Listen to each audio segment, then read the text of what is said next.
आप सभी का स्वागत है हिंदी अकादमी दिल्ली की तरफ से। जैसा कि आप जानते हैं कि हिंदी अकादमी हिंदी भाषा संस्कृति के प्रचार प्रसार के लिए लगातार प्रयासरत है और इस श्रृंखला में हमने बहुत सारे कार्यक्रमों का आयोजन किया है। हम लगातार आपके बीच कार्यक्रमों को लेकर उपस्थित होते रहे हैं, परंतु पिछले वर्ष से हम ऐसे लोगों की जन्मशती मना रहे हैं जिन्होंने हिंदी साहित्य संस्कृति का संवर्धन किया है। क्यों? क्योंकि वो आज हमारे बीच बेशक नहीं हैं, परंतु वो साहित्य के पूर्वज हैं और उन पूर्वजों को याद करना हमारा फर्ज है। इसी श्रृंखला में हम लगातार कार्यक्रमों का आयोजन कर रहे हैं और हमने बहुत सारे कार्यक्रमों का आयोजन विभिन्न सभागारों में किया है। उसमें चाहे ठाकुर प्रसाद सिंह हो, विजय देव नारायण साई हो, शैलेंद्र हो या कल का हमारा कार्यक्रम नीरज जी को समर्पित था। इन सबके 100 वर्ष पूरे होने पर हमने इन कार्यक्रमों को योजनाबद्ध तरीके से डिज़ाइन किया है। उसी श्रृंखला में आज का ये कार्यक्रम है मोहन राकेश जी के ऊपर। 8 जनवरी 1925 में उनका जन्म हुआ था और 8 जनवरी 2025 में उनके 100 वर्ष पूरे हुए थे।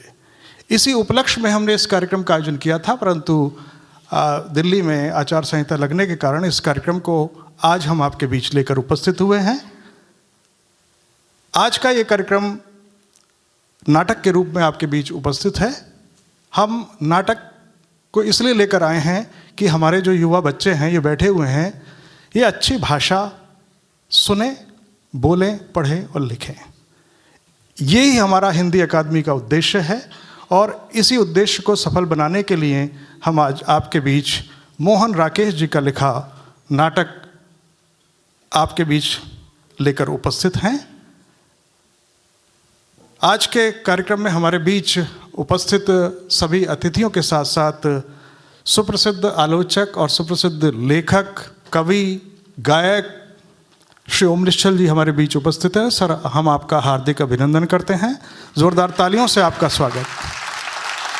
हमारे बीच में हिंदी अकादमी के सचिव श्री संजय कुमार गर्ग जी भी उपस्थित हैं। हम आपका भी हार्दिक अभिनंदन करते हैं। हमारे बीच मृदुला अवस्थी जी बैठे हुए हैं जो हिंदी अकादमी की गवर्निंग बॉडी के सदस्य रहे हैं। हम आपका भी हार्दिक अभिनंदन करते हैं। मेरा निवेदन है सचिव हिंदी अकादमी दिल्ली से कि वो दीप प्रज्वलन करके इस कार्यक्रम का आरंभ करें और ओम निश्चल जी से भी निवेदन है कि वो भी दीप प्रज्वलन में शामिल हों। जोरदार तालियों से आप स्वागत करें।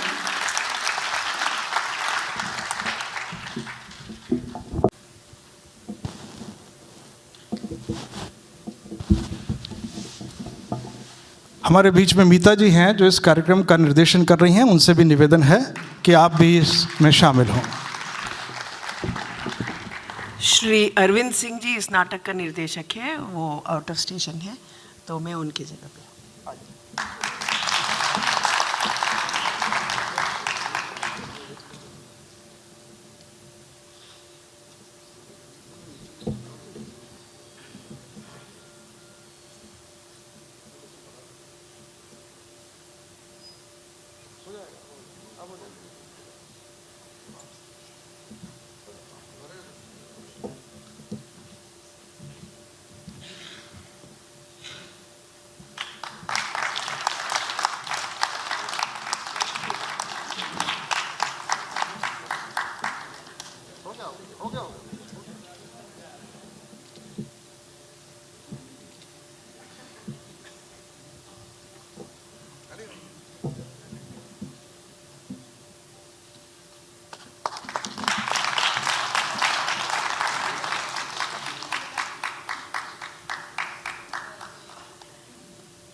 तो आपकी प्रतीक्षा की घड़ियां अब समाप्त हुई हैं।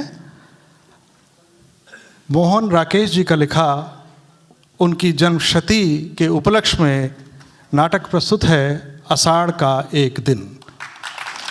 आप जोरदार तालियों से इन सभी कलाकारों का स्वागत करें।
आषाढ़ का पहला दिन और ऐसी वर्षा माँ, ऐसी धारासार वर्षा, दूर दूर तक की घाटियां भीग गई। और मैं भी तो देखो माँ कैसी भीग गई थी कि दक्षिण से उड़कर आती बकुल पंक्तियों को देखूंगी। और देखो माँ, सब वस्त्र भिगो आई। इस तरह खड़ी रही तो जुड़ा जाऊंगी। सूखे वस्त्र कहाँ है माँ? अंदर रखा है।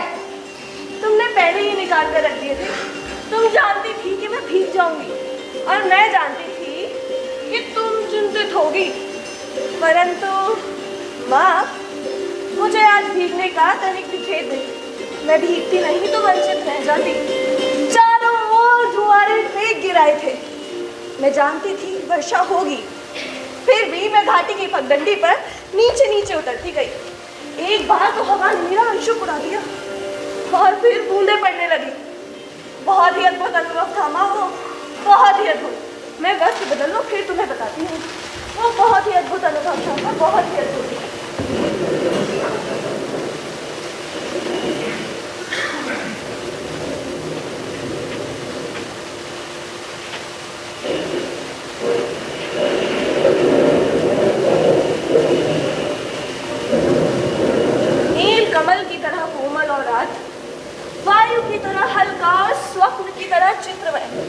मैं चाहती थी उसे अपने में भर लूं और आंखें मूंद लूं। मेरा तो शरीर भी उछल रहा था माँ, इतना पानी इन वस्त्रों ने पिया था। और अब शीत की चुभन के बाद ये उष्णता का स्पर्श। माँ, आज के वो क्षण मैं कभी नहीं भूल सकती। सौंदर्य का ऐसा साक्षात्कार मैंने आज तक नहीं किया जैसे आज किया। जैसे सौंदर्य अस्पर्शीय होते हुए भी मासल हो, मैं उसे देख सकती थी, छू सकती थी, पी सकती थी। तभी मुझे अनुभव हुआ कि वो क्या है जो एक भावना को कविता का रूप देती है। आज मैं पहली बार समझ पाई कि क्यों कोई पर्वत शिखरों को सहलाती मेघमालाओं में यूं खो जाता है, कि क्यों किसी को अपने तन मन की अपेक्षा आकाश में बनते मिटते चित्रों का इतना मोह रहता है। क्या बात है माँ, तुम इस तरह चुप क्यों हो? कुछ बोलती क्यों नहीं? देख तो रही हो मैं काम कर रही हूँ।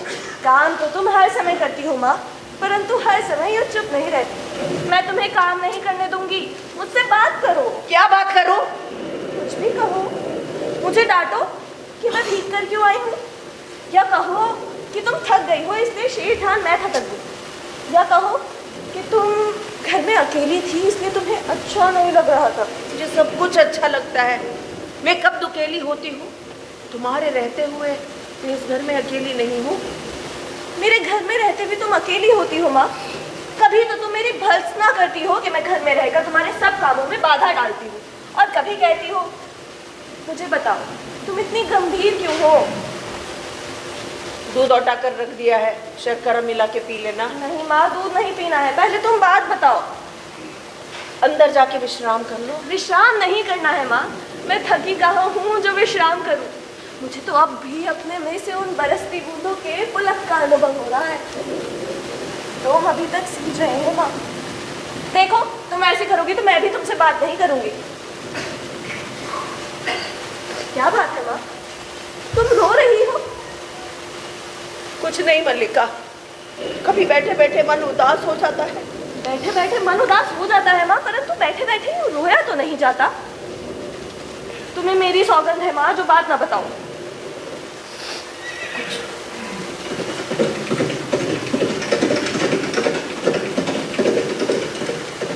ये कौन लोग हैं माँ?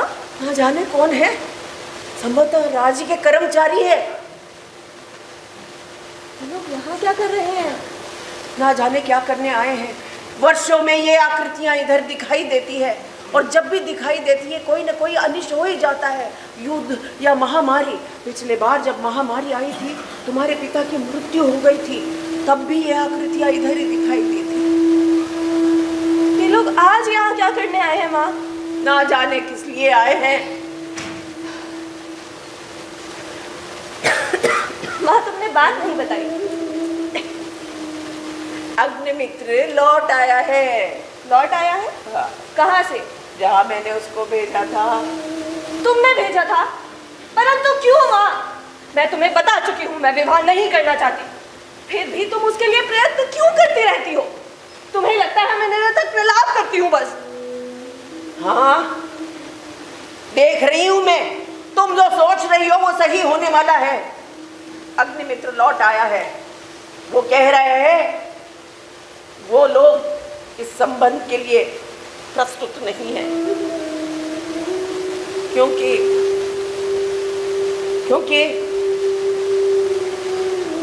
क्या कह रहे हैं वो? क्या अधिकार है उन्हें कुछ भी कहने का? मल्लिका का जीवन उसकी अपनी संपत्ति है। यदि वो उसे नष्ट भी करना चाहती है तो किसी को क्या अधिकार है आलोचना करने का? तुम्हारे जीवन पर मेरा कोई अधिकार नहीं है। मैं तुम्हारे अधिकार की बात नहीं कर रही हूँ माँ। तुम मत कहो, मैं कह रही हूँ।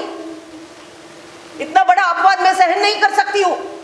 माँ, मैं जानती हूँ अपवाद होता है, तुम्हारे दुख की बात भी मैं समझती हूँ, फिर भी मुझे अपराध का अनुभव नहीं होता माँ। मैंने भावना में भावना का वर्ण किया है। मेरे लिए वो संबंध सब संबंधों से बड़ा है। वास्तव में मैं अपनी भावना से प्रेम करती हूँ माँ, जो कोमल है, पवित्र है, अनश्वर है।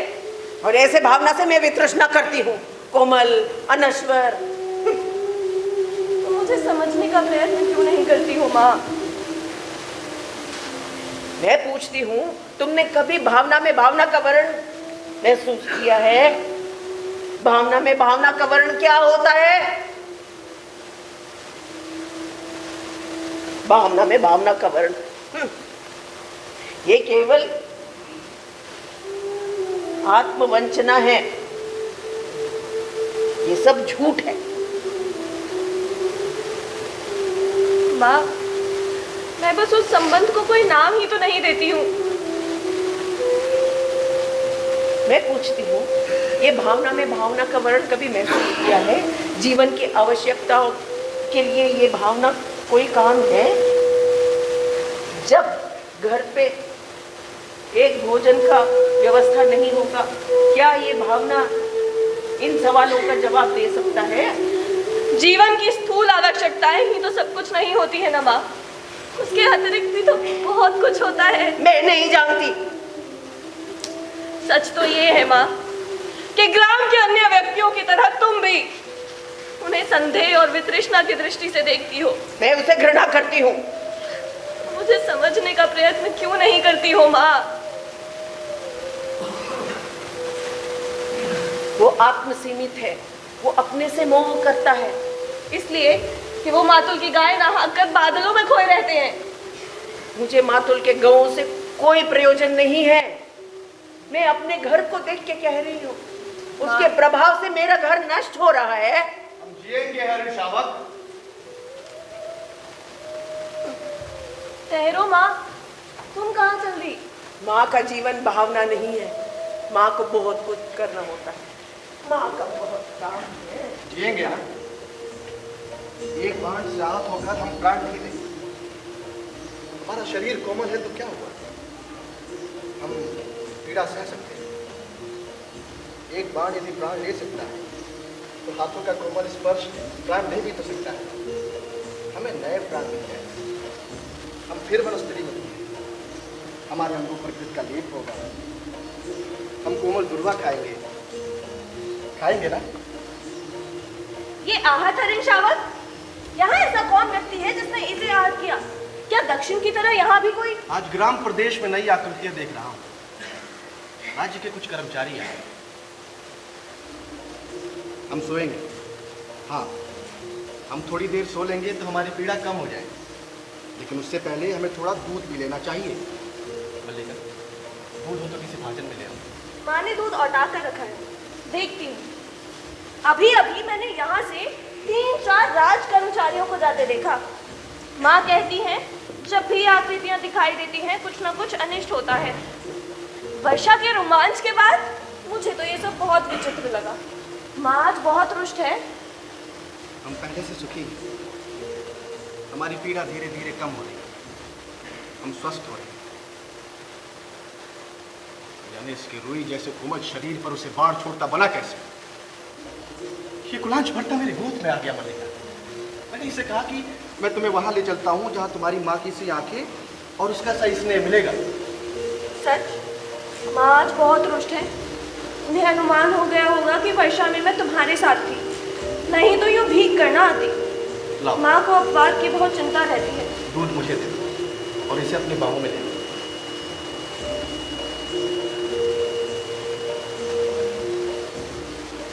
क्या हम दूध नहीं पिएंगे?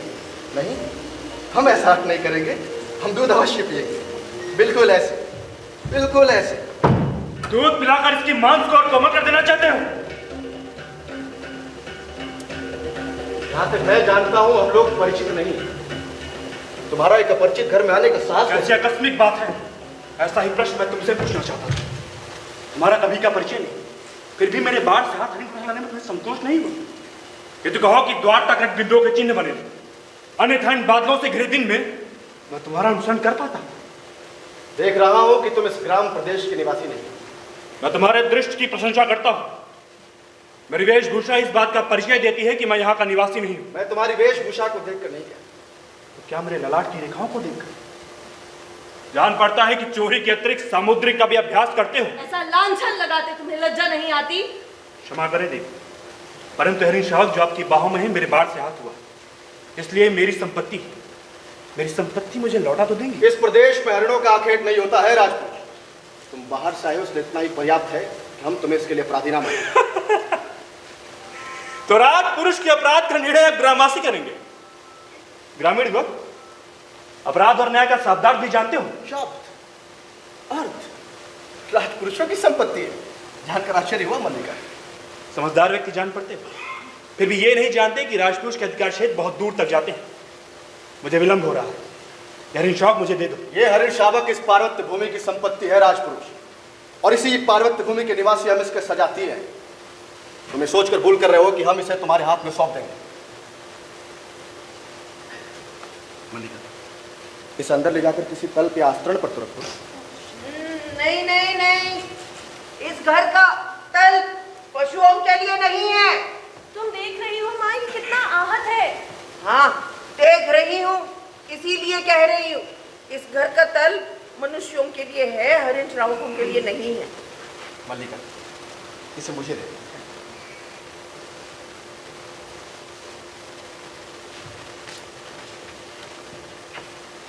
इसके लिए मेरी बाहों का आस्तरण ही पर्याप्त है। इसे मैं अपने घर ले जाऊंगा। और राजपुरुष दंतुल तुम्हें ले जाते देखता रहेगा। राजपुरुष तंतुल के रुचि पर निर्भर करता है। राजपुरुष की रुचि क्या होती है, संभवतः इसका परिचय देना तुम्हें आवश्यक होगा। संभवतः ठहरो राजपुरुष, हरिण शावक के लिए हट मत करो।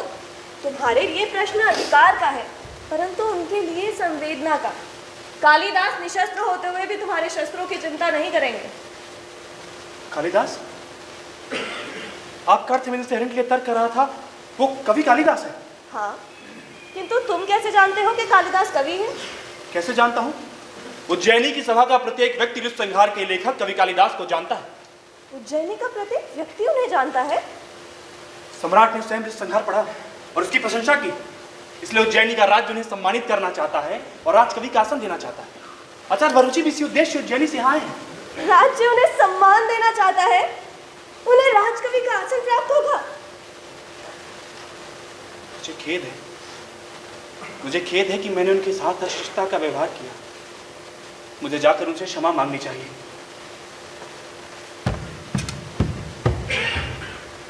तुमने सुना माँ? राज्य उन्हें सम्मान देना चाहता है, उन्हें राजकवि का आसन प्राप्त होगा। मैंने ये दूध उठा कर रख दिया है, शर्करा मिला के पी लेना, और गीले वस्त्र मैंने अंदर फैला दिया है, और आशा करती हूँ इधर और किसी का आतिथ्य नहीं करना होगा। आतिथ्य? मैं चाहती हूँ आज इस घर में पूरे संसार का आतिथ्य कर सकूं। तो मैं उस दूध से नहला दूंगा। मैं दूध से बहुत नहा चुकी हूँ। जाओ। तुम कितनी निष्ठुर हो माँ, तुमने सुना नहीं? राज्य उन्हें सम्मान देना चाहता है, उन्हें राजकवि का आसन प्राप्त होगा। उस व्यक्ति को जिसे उसके निकट के लोगों ने आज तक कभी समझने का प्रयत्न नहीं किया, जिसे घर में और घर से बाहर केवल लांछना और प्रताड़ना ही मिली है। अब तो तुम विश्वास करती हो ना माँ कि मेरी भावना निराधार नहीं है? मैं विश्वास करती हूँ, लेकिन मेरी सोचने समझने की शक्ति जड़ हो चुकी है। क्यों माँ? क्यों तुम्हें इतना पूर्वाग्रह है? क्यों तुम उनके संबंध में कुछ भी उदारता पूर्वक नहीं सोचना चाहती? मैं उदारता पूर्वक सोचने वाली बात नहीं है। मैं सोचती हूँ कि तुम्हारा उससे मिलना सही नहीं है। और तुम्हारी यथार्थ दृष्टि क्या कहती है माँ? मेरा वो समय बीत गया है जहाँ पर मैं आंखें मूंद के यथार्थ से अपने जीवन को भावना में जीऊं। तुम्हारी यथार्थ दृष्टि केवल दोष ही दोष देखती है। जहाँ दोष है वहाँ दोष दिखता है। उनमें तुम्हें क्या दोष दिखाई देता है माँ?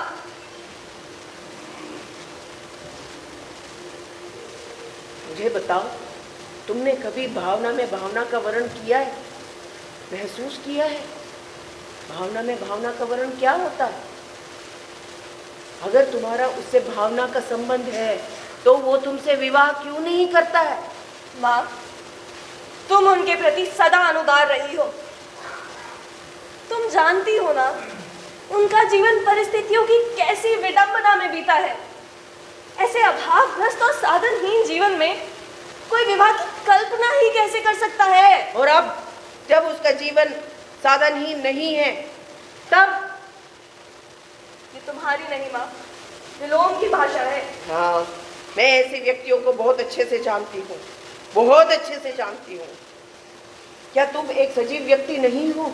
क्या तुम्हारा प्रति या उसका तुम्हारा प्रति कोई कर्तव्य नहीं है? हाँ? और जीवन की आवश्यकताओं का समाधान तुम्हारे ये भावना करेगा? हाँ? भावना में भावना का वर्ण। अब कह दो। अंबिका, अंबिका, हाँ हाँ, घर में ही हो? हाँ, देखो अंबिका, मैं आज सारे ग्राम में घोषणा करने जा रहा हूँ कि मेरा कालिदास से कोई संबंध नहीं है। क्या हुआ है आर्यमातुल? क्या हुआ? हाँ? मैंने उसे पाल पोस के बड़ा किया, कैसे दिन के लिए वो कुलद्रोही बन जाए? परंतु उन्हें तो सुना है राज्य की ओर से सम्मान मिलने वाला है। उज्जैनी से कोई आचार्य आए हैं। यही कह रहा हूँ, उज्जैनी से कोई आचार्य आए हैं। परंतु आप कह रहे हैं। अरे भाई, ठीक कह रहा हूँ मैं। आचार्य गलू से अपने साथ उज्जैनी ले जाना चाहते हैं। 2 रथ वहां और 4 अश्वरोही उसके साथ हैं। मैं तुमसे नहीं कहता था अंबिका कि हमारे प्रापितामह का दोहित का पुत्र राज्य की ओर से शकों से युद्ध कर चुका है। तुम अपने भगिने की बात कर रहे हो? उसी की बात कर रहा हूँ अंबिका, तुम समझो।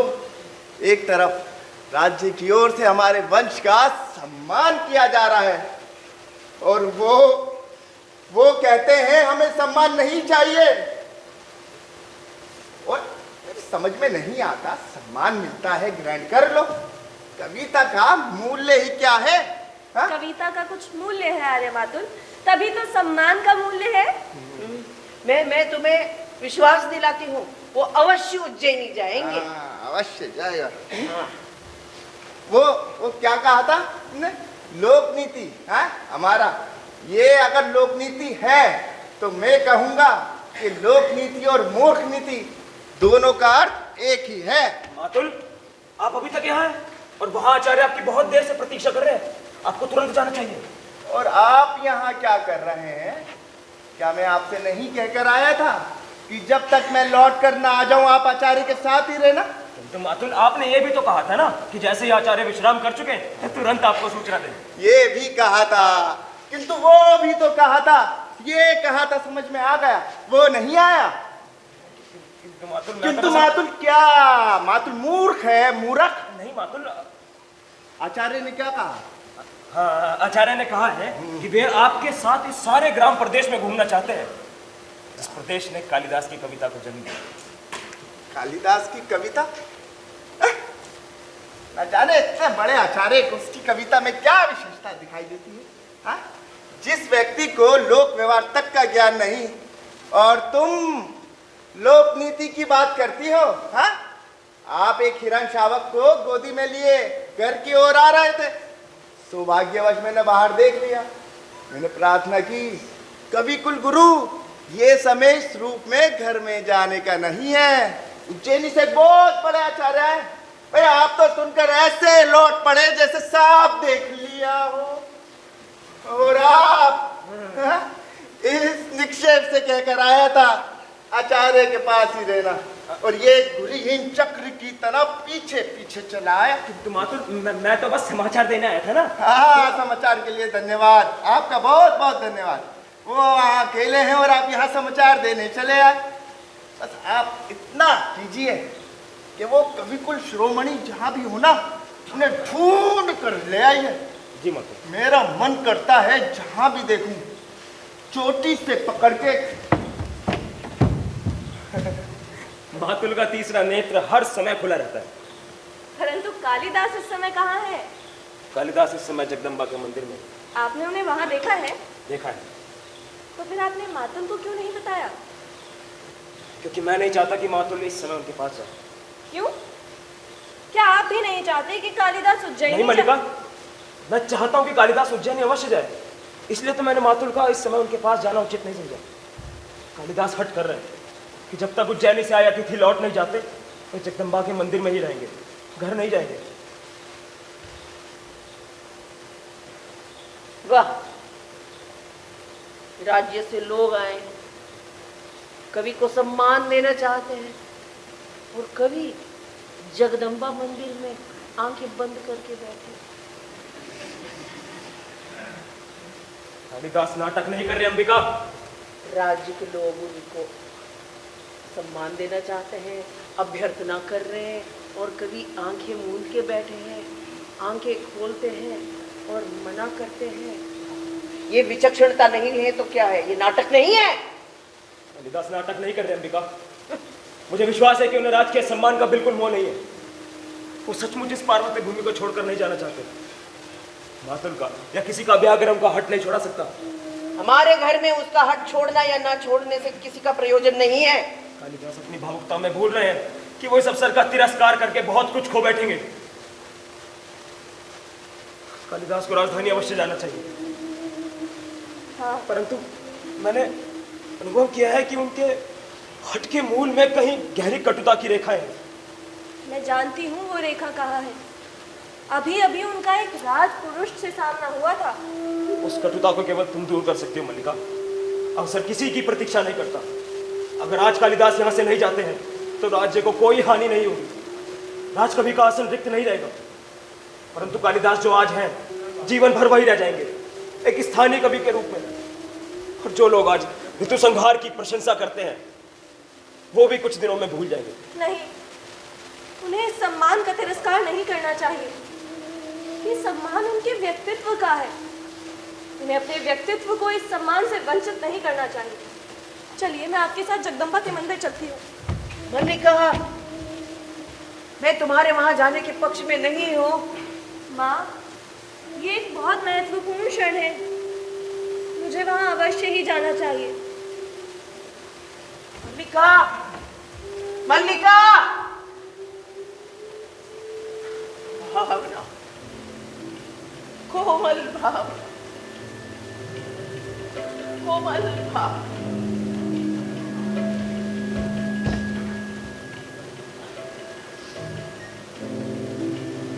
घिरे हुए मेघों ने आज अंधकार कर दिया अंबिका। यह तुम्हें समय का ज्ञान नहीं रहा। आश्चर्य है, तुमने अभी तक दीपक नहीं जलाया।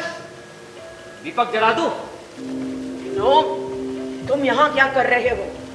तुम्हें पता है तुम्हारा इधर आना मल्लिका को सह नहीं है। जानता हूं अंबिका, मल्लिका बहुत भोली। वो लोग जीवन के संबंध में कुछ नहीं समझती। वो नहीं चाहती कि मैं यहां आऊं। क्यों? क्योंकि कालिदास नहीं चाहता। और कालिदास क्यों नहीं चाहता? क्योंकि उसे मेरी आंखों में अपने सत्य का सत्य झांकते दिखाई देता। उसे उलझन होती। किंतु तुम तो जानती हो अंबिका, मेरा एकमात्र दोष यह है कि मैं जो अनुभव करता हूं स्पष्ट कह देता हूं। ये तुम्हारा दोष या दोष देखने की इच्छुक नहीं हूं, ना ही जानना चाहती। देख रहा हूं इस समय तुम बहुत दुखी हो। और तुम दुखी कब नहीं रही अंबिका? तुम्हारा तो जीवन एक पीड़ा का इतिहास है। देख रहा हूं पहले से दुबली हो गई। सुना है कालिदास उज्जैनी जा रहा। मैं नहीं जानती। राज्य की ओर से उसका सम्मान हो। कालिदास राजकवि के रूप में उज्जैनी में रहे। मैं समझता हूं कि उसके जाने से पहले मल्लिका और उसका विवाह हो जाना चाहिए। तुमने इस संबंध में कुछ सोचा तो होगा? मैंने इस संबंध में कुछ नहीं सोचा है, ना ही सोचना चाहती। तुम मल्लिका की मां और इस संबंध में कुछ सोचना नहीं चाहती? आश्चर्य। कालिदास उज्जैनी चला जाएगा और मल्लिका, जिसका नाम उसके कारणवश पूरे ग्राम प्रांतर में अपवाद का विषय बना रहा, पीछे यहीं पड़ी रही। क्यों अंबिका, क्यों? इतने सालों से इतनी पीड़ा के तुमने इसी दिन के लिए सही। अरे दूर से देखने वाला भी जान सकता है कि इतने सालों पर तुम पर क्या क्या बीता है। समय ने तुम्हारे मन, शरीर और आत्मा की इकाई को तोड़ कर रख दिया। तुमने खुद को किल कर गलाया है कि मल्लिका को किसी अभाव का अनुभव ना हो सके। और आज जब उसके सामने जीवन भर का अभाव का प्रश्न खड़ा है तो तुम कुछ सोचना नहीं चाहते। ये सब कह के तुम मेरा दुख कम नहीं कर रहे हो विलोम। मैं अनुरोध करती हूँ कि तुम इधर से चले जाओ। मैं इस समय अपना तुम्हारे पास रहना अति आवश्यक समझता हूँ अंबिका। मैं ये सब बातें तुमसे नहीं, उससे कहने के लिए आया था। आशा करता हूं वो मल्लिका के साथ अभी यहीं आए। मैंने मल्लिका को जगदम्बा के मंदिर की ओर जाते देखा। मैं यहीं उनकी प्रतीक्षा करना चाहता हूं। अधिक प्रतीक्षा नहीं करनी होगी विलोम। मैं जानता हूं कि तुम कहां, किस समय और क्यों मेरे साक्षात्कार के लिए उत्सुक रहते हो।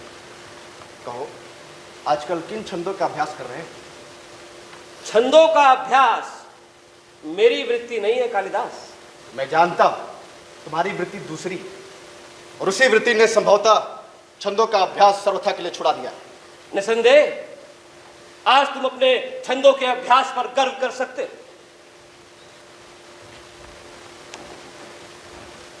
सुना है राजधानी से निमंत्रण आया। सुना मैंने भी। तुम्हें दुख हुआ? दुख? हाँ, बहुत बहुत दुख। अरे भाई, एक मित्र के बिछुड़ने का दुख किसे नहीं होता। कल ब्रह्म मुहूर्त में ही चले जाओ। मैं नहीं जानता। मैं जानता हूं, आचार्य कल ब्रह्म मुहूर्त में ही चले जाना चाहते हैं। राजधानी के वैभव में जाकर ग्राम प्रांतर को भूल तो नहीं जाओ। सुना है वहां जाकर व्यक्ति बहुत व्यस्त हो जाता है। वहां के जीवन में कई तरह के आकर्षण है। मदिरालय, रंगशालाएं, विलास भूमियां। अरे विलोम, ये समय और स्थान इन बातों का नहीं है। मैं इस समय आपको यहाँ देखने की आशा नहीं कर रही थी।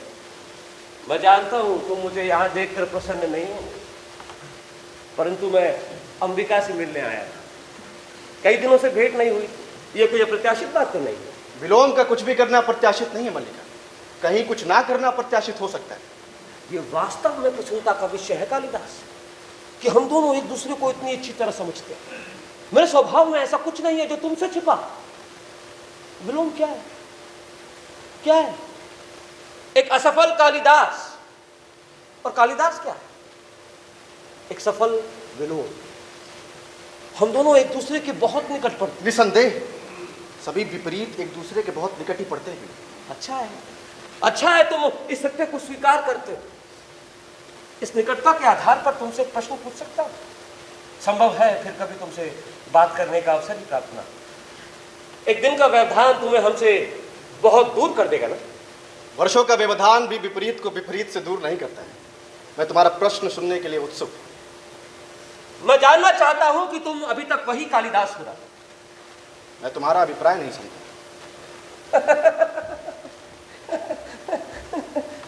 मेरा अभिप्राय यह है कि तुम अभी तक वही व्यक्ति हो ना जो कल तक थे। अरे विलोम, मैं इस प्रकार की अनर्गलता का क्षम्य नहीं समझती।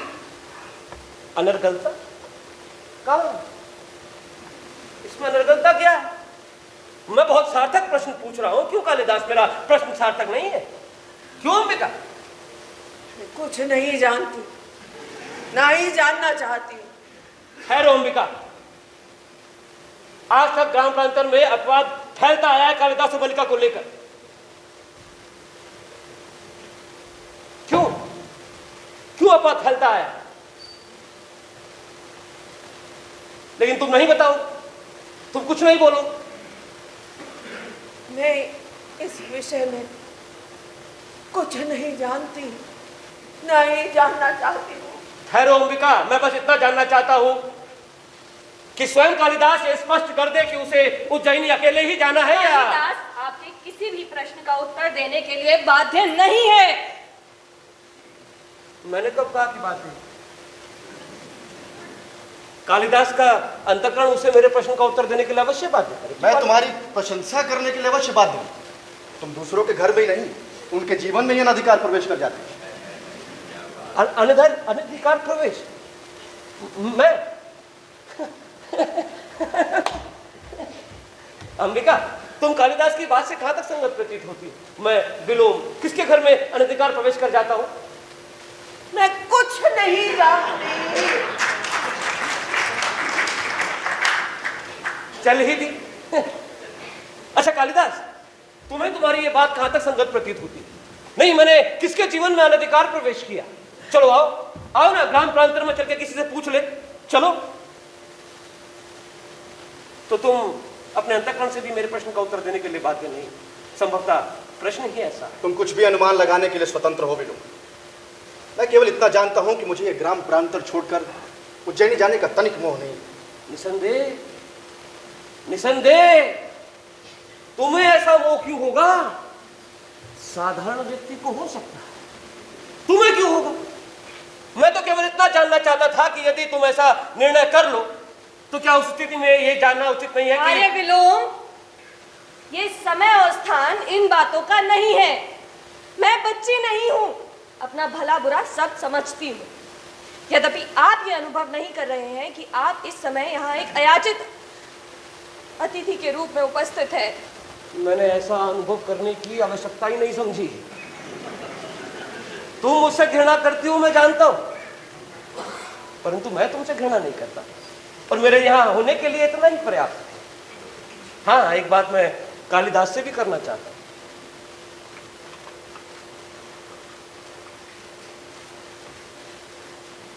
तुम कालिदास को मुझसे अधिक जानती हो ना? नहीं, मैं उसे तुमसे अधिक जानता हूं। तुम्हारी यात्रा शुभ हो कालिदास। तुम जानते हो विलोम तुम्हारा ही शुभचिंतक। ये मुझसे अधिक कौन जानता है?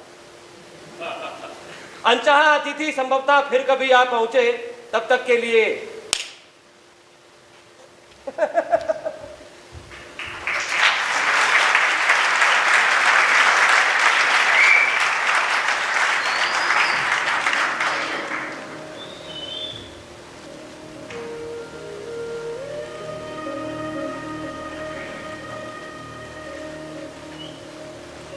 फिर उदास हो गए। देखो देखो, तुम मुझे वचन दे चुके हो। प्रश्न मेरे राजश्री और सम्मान स्वीकारने का नहीं है मल्लिका, मेरे सामने उससे कहीं बड़ा प्रश्न है खड़ा। और वो प्रश्न मैं हूं ना? तुम मुझे जानते हो ना? तुम समझते हो? तुम उस सम्मान का तिरस्कार करके यहाँ रह जाओगे तो मुझे सुख होगा। मैं जानती हूँ तुम्हारे यहाँ से जाने के बाद मेरे अंदर को एक रिक्तता छालेगी। बाहर भी संभवतः बहुत सूना प्रतीत होगा, फिर भी मैं अपने साथ छल नहीं कर रही हूँ। मैं हृदय से कहती हूँ तुम्हें जाना चाहिए। चाहता हूं कि इस समय तुम अपनी आंखें देख पाती। मेरी आंखें इसलिए गीली हैं कि तुम मेरी बात नहीं समझ रहे हो। यहाँ से जाकर भी तुम यहाँ से दूर हो सकोगे। यहाँ ग्राम प्रांतर में रहकर तुम्हारी प्रतिभा को विकसित होने का अवसर कहाँ मिलेगा? यहाँ गांव के लोग तुम्हारी प्रतिभा को नहीं समझते और सामान्य की कसौटी पर तुम्हारी परीक्षा करना चाहते हैं। विश्वास करते हो ना? विश्वास करते हो ना कि मैं तुम्हें जानती हूँ? मैं जानती हूँ। कोई भी रेखा तुम्हें घेर ले तो तुम घिर जाओगे। मैं तुम्हें घेरना नहीं चाहती, इसलिए कहती हूँ जाओ। प्रश्न तुम्हारे घेरने का नहीं है मल्लिका। मैं समझता हूं कि ग्राम प्रांतर मेरी वास्तविक भूमि है। मैं इस भूमि से कई सूत्रों में जुड़ा हूं। उन सूत्रों में तुम हो, यह आकाश और मेघ है, यहाँ की हरियाली है, हरिणों के बच्चे हैं, पशुपाल है। मैं यहाँ से जाकर इस भूमि से उखड़ जाऊंगा मल्लिका। ये क्यों नहीं सोचते कि नई भूमि तुम्हें यहाँ से और अधिक संपन्न और उर्वरा मिलेगी? उस भूमि से तुम जो कुछ ग्रहण कर सकते थे कर चुके हो। अब तुम्हें एक नई भूमि की आवश्यकता है जो तुम्हारी प्रतिभा को और विकसित बना दे। नई भूमि सुखा भी तो सकती है। कोई भूमि ऐसी नहीं जिसके अंतर में कोमलता ना हो। तुम्हारी प्रतिभा उस कोमलता का स्पर्श अवश्य पालेगी। और उस जीवन की अपनी अपेक्षाएं भी होंगी। और ये क्यों आवश्यक है कि तुम उन अपेक्षाओं का पालन करो? तुम दूसरों के लिए नई अपेक्षाओं की सृष्टि कर सकते हो ना? फिर भी मन में कई कई आशंकाएं उठती हैं मल्लिका। हृदय में उत्साह का अनुभव नहीं होता। मेरी ओर देखो, अब भी उत्साह का अनुभव नहीं होता। विश्वास करो, यहाँ से जाकर भी तुम यहाँ से दूर नहीं होगे। यहाँ के मेघ, यहाँ की वायु, यहाँ के हरिण, सब कुछ तुम अपने साथ ले जाओगे। और मैं भी तुमसे दूर नहीं होंगी। जब भी तुम्हारे निकट होना चाहूंगी, पर्वत शिखर पर उड़कर आती मेघमालाओं में खो जाया करूंगी।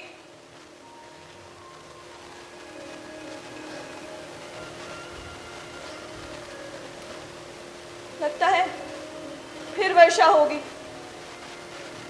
यूं भी अंधेरा बहुत हो गया है। आचार्य तुम्हारी प्रतीक्षा कर रहे होंगे। मुझे जाने के लिए कह रही है। इसका अर्थ है कि तुमसे विदा लूंगा। नहीं, विदा तुम्हें नहीं दूंगी। जा रहे हो इसलिए केवल प्रार्थना करूंगी कि तुम्हारा पथ प्रशस्त हो।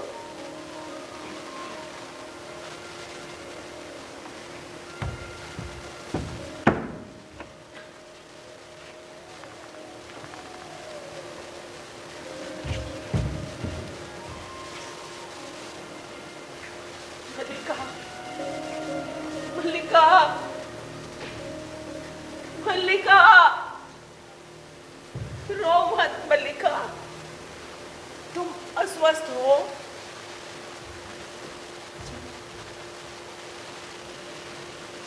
मुझे यहीं रहने दो माँ। देखो माँ, कितने गहरे मेघ गिराए हैं। कल ये मेघ उज्जैनी की ओर उड़ जाएंगे माँ। कल ये मेघ उज्जैनी की ओर उड़ जाएंगे। रो मत मल्लिका, रो मत मल्लिका। मैं रो नहीं रही हूँ माँ। मेरी आंखों से जो बरस रहा है वो सुख है माँ, दुख है।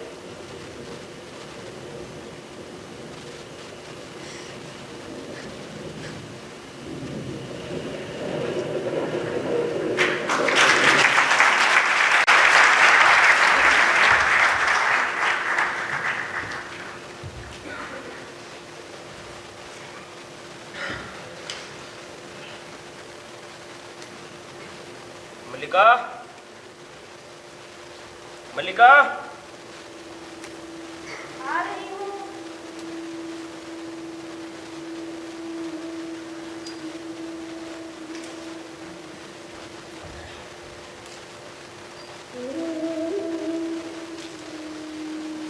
मल्लिका, आ रही हूँ, जरा माँ को कपड़े उतारो।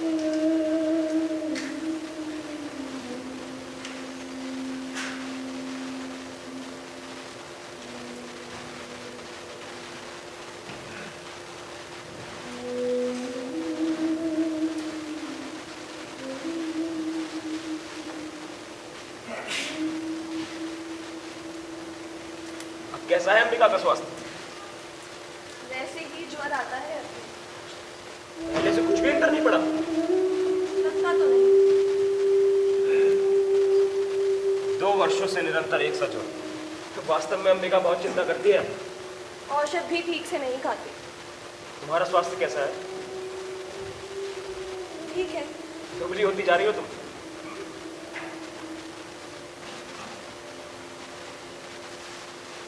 बहुत दिनों से राजधानी की ओर से कोई व्यक्ति नहीं आया।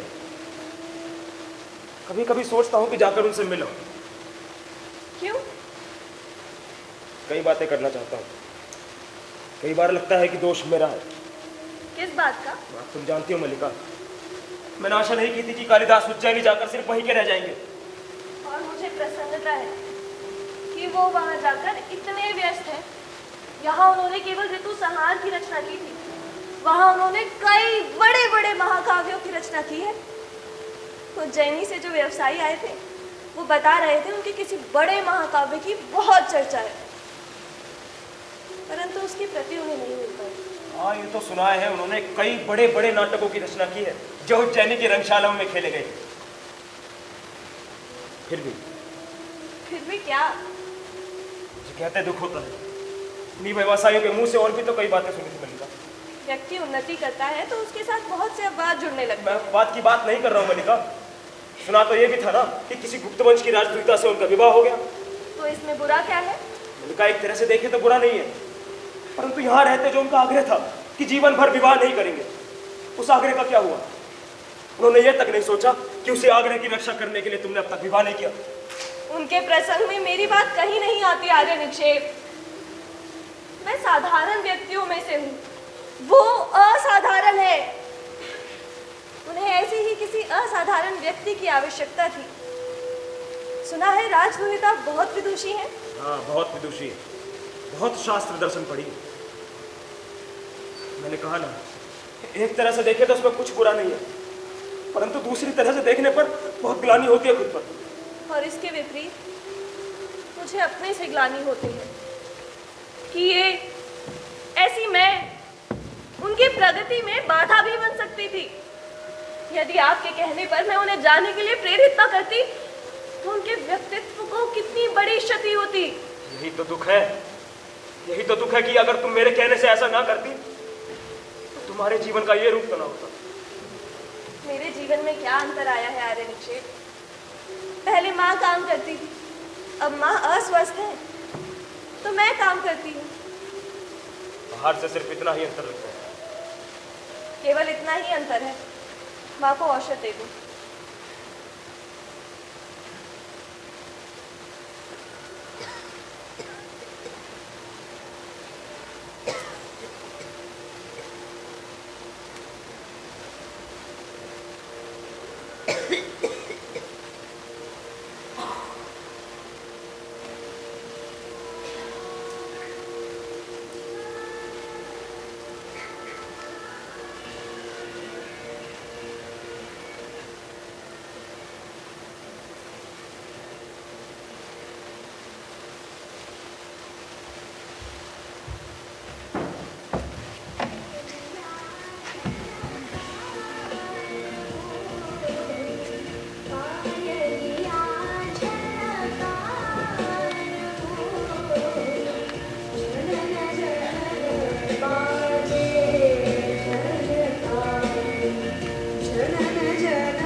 क्या हुआ?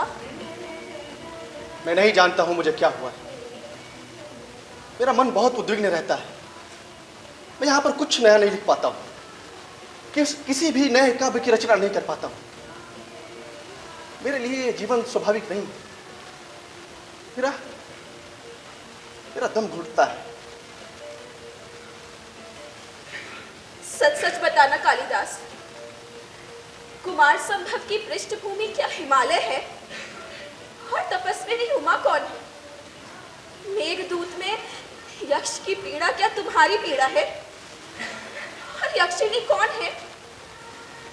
अभिज्ञान शकुंतलम में शकुंतला के रूप में कौन है? सच सच बताना कालिदास।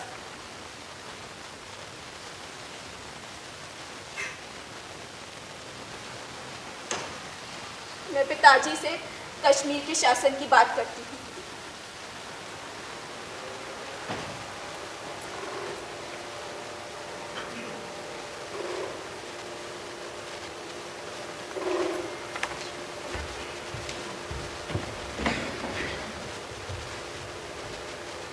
मल्लिका, कहाँ खो गई?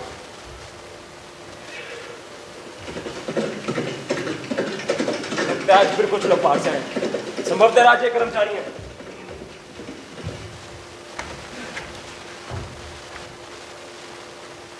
मल्लिका, मल्लिका, ठीक वैसी दो आकृतियां मैंने देखी हैं जैसे तब देखी थी जब आचार्य कालिदास को लेने आए थे। वैसी आकृतियां? हाँ। जानते हैं तो इन आकृतियों के संबंध में क्या कहती हैं? कहती हैं जब भी आकृतियां दिखाई देती हैं कुछ न कुछ अनिष्ट होता है, कभी युद्ध तो कभी महामारी। परंतु पिछली बार तो ऐसा कुछ भी नहीं हुआ। नहीं हुआ? क्या हुआ? और जो हुआ वो तो अच्छा ही हुआ। नहीं,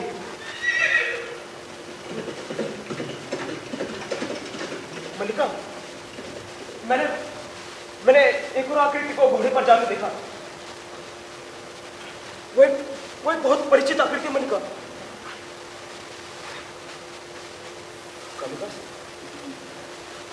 मल्लिका, मुझे विश्वास है वो स्वयं कालिदास है। कालिदास? हाँ। ये कैसे संभव है? मैंने अपनी आंखों से देखा मल्लिका। वे घोड़ा दौड़ाते पर्वत शिखर की ओर गए हैं उस राजसी वेशभूषा में कि कोई उनको पहचान ना पाए। परंतु निक्षेप की आंखें पहचानने में भूल नहीं कर सकती। मैं भी जाकर देखता हूँ। राज्य कर्मचारी अवश्य उन्हीं के साथ आए होंगे। वो आए हैं और पर मैं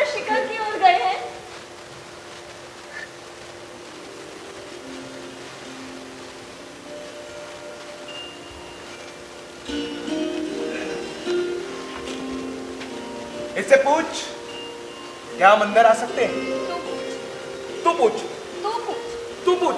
तू ही पूछ। अच्छा मैं पूछता हूं। सुनो, ये घर तुम्हारा है? हाँ हाँ, आइए। आप लोग मेरे यहाँ आए हैं? हम विशेष रूप से किसी के यहाँ नहीं आए, हम तो बस यूं ही आए हैं ग्राम प्रदेश में घूमते हुए। हम यहाँ घर देखना चाहती हैं। यहाँ के जीवन का अध्ययन करना चाहते हैं। पहले मैं परिचय दे दूं। ये है रंगिणी, उज्जैनी के नाटक केंद्र में नृत्य का अभ्यास करती है और नाटक लिखने में भी इसकी रुचि है। और ये है संगिनी, उसी केंद्र में मृदंग और वीणा वादन सीखती है, बहुत सुंदर प्रणय गीत लिखती है और अब गद्य की ओर आ रही है। तुम्हारा परिचय? तुमने अपना परिचय नहीं दिया। मेरा परिचय कुछ भी नहीं। आप लोग आसन ले लीजिए। हम यहाँ अध्ययन करने नहीं आए हैं, हम अध्ययन करने आए हैं। इस स्थान को आप लोग क्या कहते हो? किस स्थान को? इसका अभिप्राय इस सारे स्थान से है जहाँ इस समय हम हैं। उज्जैनी में हम इसे प्रकोष्ठ कहते हैं। तुम लोग इसे यहाँ क्या कहते हो? प्रकोष्ठ। प्रकोष्ठ को तुम लोग भी प्रकोष्ठ ही कहते हो? और इसे? कुंभ। कुंभ। प्रकोष्ठ को प्रकोष्ठ और कुंभ को कुंभ। यहाँ के कुछ स्थानीय शब्द बताओ। स्थानीय शब्द? हाँ, आंचलिक शब्द। जैसे पतंजलि ने लिखा है कि कुछ लोग यदवा को कहते हैं यरवा और तदवा को कहते हैं तरवा। मुझे इतना ज्ञान नहीं। देखो, हम यहाँ बैठने नहीं आए हैं, हम यहाँ पे कुछ ऐसी बातें जानना चाहते हैं जिसका संबंध तुम्हारे जीवन से ना हो। तुम्हारे वस्त्र और तुम्हारा घर तो लगभग हमारे जैसा है। यहाँ के जीवन की अपनी विशेषता क्या है? अपनी विशेषता कुछ भी नहीं। हमारा जीवन हर दृष्टि से बहुत साधारण है। ये मैं मान ही नहीं सकती। इस प्रदेश ने कालिदास जैसी प्रतिभा को जन्म दिया है। यहाँ की तो प्रत्येक वस्तु असाधारण है। देखो मैं समझाता हूँ। बात यह है कि राजकीय नियोजन से हम दोनों कवि कालिदास के जीवन की पृष्ठभूमि का अध्ययन कर रहे हैं। तुम समझ सकती हो ये कितना बड़ा और महत्वपूर्ण कार्य है। परंतु यहाँ घूमकर तो हम लगभग निराश ही हो चुकी हैं। यहाँ कुछ सामग्री है ही नहीं। देखो, मुझे ये बताओ तुम कि यहाँ पे और क्या है स्थानीय? यहाँ की कुछ वनस्पतियों के नाम बताओ। कैसी वनस्पति? कैसी वनस्पति? जैसे कालिदास ने कुमार संभव में लिखा है, भास्वंती रत्नानी मोहदिश। ये प्रकाश देने वाली औषधियाँ कौन सी है? औषधियाँ प्रकाश नहीं देती। औषधियाँ प्रकाश नहीं देती? तुम्हारा अभिप्राय है जो कालिदास ने लिखा है वे सब झूठ है? उन्होंने कुछ भी झूठ नहीं लिखा है। उन्होंने तो लिखा है कि कहने दे संगिनी, ये यहाँ के संबंध में कुछ विशेष नहीं जानते। अच्छा चलो हम चलते हैं, तुम्हारा बहुत समय नष्ट किया। चल रंगिनी। तू चल। तू चल। तू चल। तू ही चल।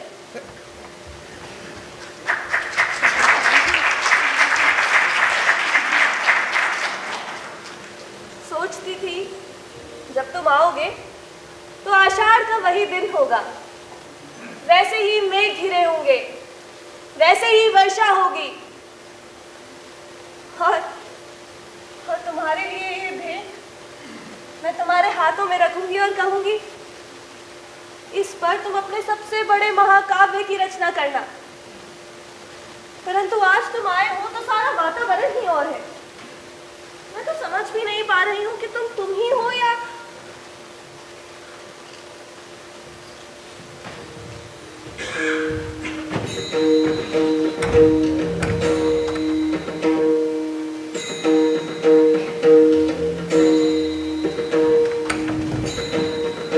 मुझे विश्वास है मैं इस समय देवी मल्लिका के सामने खड़ा हूँ। कहिए। देवमात्र गुप्त के अनुचरों का अभिवादन स्वीकार कीजिए। देवमात्र गुप्त कौन है? ऋतुसंहार, कुमार संघ, मेघदूत एवं रघुवंश के प्रणेता कविंद्र, राजनीति निष्णात आचार्य तथा कश्मीर के भावी शासक, देवमात्र गुप्त की राजमहिषी, गुप्त वंश दुहिता, परम विदुषी देवी प्रियंगु मंजरी आपके साक्षात्कार के लिए उत्सुक हैं। वे शीघ्र ही यहाँ आना चाहती हैं। हम उनके अनुचर आपको इसकी पूर्ण सूचना देने के लिए उपस्थित हुए हैं। परंतु रघुवंश आदि की प्रणेता तो कालिदास है और आप लोग कह रहे हैं कि वे गुप्त राज्य की ओर से कश्मीर का शासन संभालने जा रहे हैं। मातृगुप्त उन्हीं का नया नाम है। वो कश्मीर का शासन संभालने जा रही है। उनकी राजमहिषी मुझसे मिलना चाहती है। मुझे विश्वास है इस गौरवपूर्ण अवसर पर आप अपने प्रवेश गृह के वस्तु विन्यास में परिवर्तन आवश्यक समझेंगे। इसे आपका आदेश समझते हुए हम ये कार्य अभी अपने हाथों संपन्न किए देते हैं। आओ अनुनासिक। मैं समझता हूँ ये आसन द्वार के निकट होना चाहिए। देवी द्वार से प्रवेश करेंगे और आसन द्वार के निकट होगा। उस स्थिति में इसके वर्तमान स्थिति से 7 अंगुल उत्तर की ओर हटा देना चाहिए। उत्तर की ओर? मैं समझता हूँ इसकी स्थिति 5 अंगुल दक्षिण की ओर होनी चाहिए। गवाक्ष से सूर्य की किरणें सीधी इस पर पड़ती हैं। मैं तुमसे सहमत नहीं हूँ। मैं तुमसे सहमत नहीं हूँ। तो विवादास्पद विषय होने से आसन को यही रहने दिया जाए। अच्छी बात है, आसन को यही रहने दिया जाए। और ये कुंभ, मैं समझता हूँ एक कुंभ इसको रहने और दूसरा उसको नहीं होना चाहिए। लेकिन मैं समझता हूँ कुंभों को यहाँ होने ही नहीं चाहिए। क्यों? क्यों का कोई उत्तर नहीं। मैं तुमसे सहमत नहीं हूँ। मैं तुमसे सहमत नहीं हूँ। तो कुंभों को भी यही रहने दिया जाए। अच्छी बात है, कुंभों को भी यही रहने दिया जाए। और ये वस्त्र वस्त्र भी गीले हैं, इन्हें नहीं हटाना चाहिए। क्यों? शास्त्रीय प्रमाण है। कौन सा प्रमाण है? ये तो मुझे याद नहीं। ये याद है, कैसा प्रमाण है? हाँ तो संदिग्ध विषय है।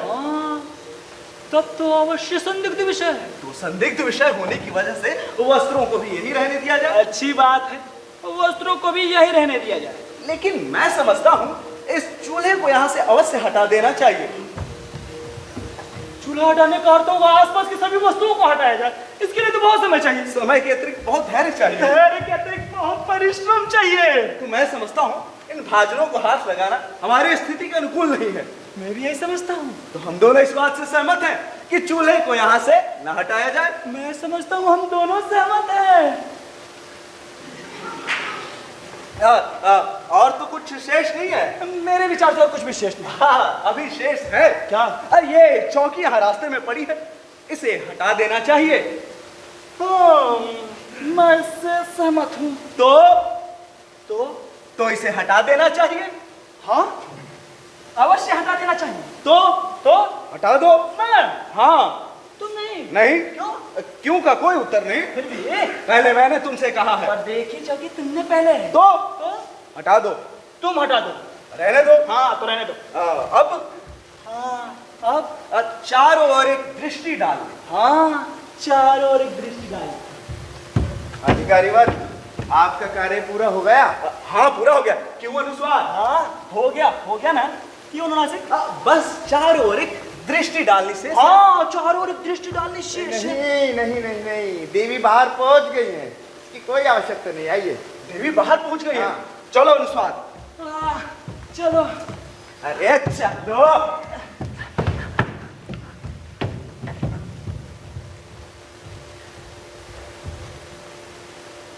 आइए देवी, आइए।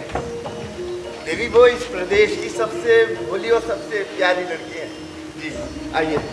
अरे मलिका, देवी को तुम्हारे ही संबंध में बता रहा था। देवी ये है मलिका, इस प्रदेश की राजहंसनी।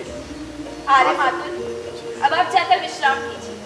अनुचर बाहर मेरे लौटने तक मेरी प्रतीक्षा करेंगे। मैं आपकी यहीं पर, आपका यहीं पर ही। आप जाकर विश्राम कीजिए। अच्छा ठीक। अच्छा मैं बाहर। ठीक है मलिका, ठीक है। सचमुच बहुत सुंदर हो। जानती हो तुम मुझे अपरिचित होते हुए भी अपरिचित नहीं लग रही। तुम्हें और तुम्हारे इस घर को देखना चाहती थी। उनसे कई बार तुम्हारे घर और तुम्हारी चर्चा सुनी। जिन दिनों मेघदूत लिख रहे थे प्रायः यहाँ का स्मरण किया करते थे। आज इस भूमि का आकर्षण ही हमें इस ओर ले आए, अन्यथा दूसरे मार्ग से जाने में हमें अधिक सुविधा होती है। मैं समझ नहीं पा रही हूँ किस रूप में आपका आतिथ्य करूँ। आप आसन ले लें तो मैं आतिथ्य की बात मत सोचो। मैं यहाँ अतिथि के रूप में नहीं आई हूँ। संभव था ये ना भी आते, परंतु मैं ही विशेष आग्रह कर इन्हें यहाँ ले आई। एक बार स्वयं अपनी आंखों से इस प्रदेश को देखना चाहती थी। इसके अतिरिक्त एक और भी कारण था। चाहती हूँ यहाँ का कुछ वातावरण अपने साथ लेती जाऊँ। यहाँ से बड़ी दूर तक के पर्वत श्रृंखलाएं दिखाई देती हैं। कितनी निर्व्याज सुंदरता है। मुझे यहाँ आकर तुमसे स्पर्धा होती है। हमारा सौभाग्य होगा कि आप कुछ दिन यहाँ रह जाएं। यहाँ रहकर आपको असुविधा तो होगी, परंतु यहाँ बहुत अच्छा लगेगा। सौंदर्य के सामने जीवन की सारी सुविधाएं हैं। इसे आंखों में पर्याप्त करने के लिए जीवन भर का समय भी पर्याप्त नहीं। यूं तो वहां के सौंदर्य की ही इतनी चर्चा है, परंतु उसे देखने के लिए हमारे पास अवकाश कहाँ रहेगा। सौंदर्य का ये सहज उपभोग हमारे लिए केवल एक सपना है, इसलिए तुमसे स्पर्धा होती है। बैठ जाओ, अरे यहाँ मेरे पास बैठो।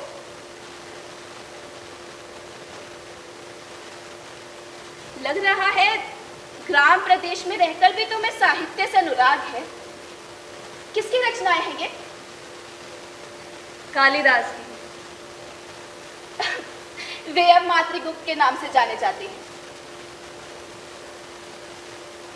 यहाँ भी उनकी रचनाएं मिल जाती हैं। उज्जैनी से आने वाले व्यवसायियों से मैंने कहकर मंगवाई थी। मैं समझ सकती हूँ, उनसे जान चुकी हूँ कि तुम बचपन से उनकी संगिनी रही हो, इसलिए उनकी रचनाओं के प्रति तुम्हारा मोह स्वाभाविक है। वे भी जब तब यहाँ की चर्चा करते हुए आत्मविस्मृत हो जाते हैं, इसलिए राजनीतिक कार्यों से कई बार उनका मन उखड़ने सा लगता है। तुम ऐसा नहीं समझती? मैं राजनीतिक जीवन के संबंध में कुछ भी नहीं जानती, क्योंकि तुम ग्राम प्रदेश में ही रही हो। देख रही हो तुम्हारा घर बहुत जर्जर स्थिति में है, इसका परिसंस्कार आवश्यक है। तुम चाहो तो मैं आदेश दे जाऊंगी, हमारे साथ उज्जैनी के 2 कुशल स्थपति भी आए हैं। क्यों? आप बहुत उदार हैं, परंतु हमें इसी घर में रहने का अभ्यास है। फिर भी चाहूंगी इस घर का परिसंस्कार हो जाए। उनके जीवन के प्रारंभिक वर्षों का इस स्थान से भी बहुत संबंध रहा है।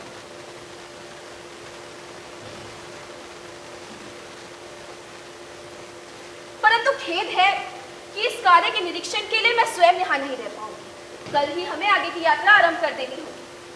वैसे तुम भी हमारे साथ क्यों नहीं चलती? मैं? हाँ, इसमें बाधा क्या है? अब तुम किसी ऐसे सूत्र से तो बंधी नहीं हो कि मेरी माँ यहाँ है। ये कोई बाधा नहीं है। तुम्हारी माँ के भी साथ चलने की व्यवस्था हो सकती है। हमारे स्थपति यहाँ इस घर का परिसंस्कार करते रहेंगे और तुम वहाँ मेरे साथ मेरी संगी के रूप में रहोगी। क्षमा कीजिए, मैं अपने को इस गौरव की अधिकारिणी नहीं समझती। परंतु मैं तो तुम्हें इससे कहीं अधिक की अधिकारिणी समझती हूँ। मेरे आने से पहले मेरे 2 अधिकारी यहाँ आए थे। तुम उनमें से जिसे भी अपने योग्य समझो, उसी के साथ तुम्हारे विवाह का प्रबंध किया जा सकता है। दोनों बहुत योग्य अधिकारी हैं। देवी, संभवतः तुम दोनों में से किसी को भी अपने योग्य नहीं समझती, परंतु राज्य में केवल ये 2 नहीं और भी कई अनेक अधिकारी इस विषय पर चर्चा छोड़ दीजिए देवी। क्यों? तुम्हारे मन में कल्पना नहीं आती कि तुम्हारा भी अपना घर परिवार हो? नहीं होती है। इसकी जीवन भावना के स्तर पर चलता है। तो कितने वर्ष माँ मैं इस घर में बिता चुकी हूँ। ये घर नहीं रहा, काल कोठरी बनी है। जो आए हैं उनसे बात भी ना। राजवधु, जब मैं ठीक थी मैं इस घर को रोज लिपती थी, बुहारती थी। अभी सब कुछ टूट गया है। हम दोनों माँ बेटी टूटे से। हाँ, मैं आपसे कुछ कहना चाहती हूँ। मैं आपका कष्ट समझ रही हूँ। मुझसे जो भी आवश्यकता बन पड़ेगी अवश्य करूंगी। इस समय अनुचर बाहर प्रतीक्षा कर रहे हैं, इसलिए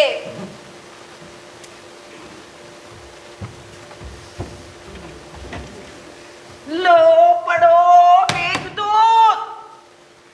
तो कह देना थी उसमें कोमल साकार स्वरूप भावना है।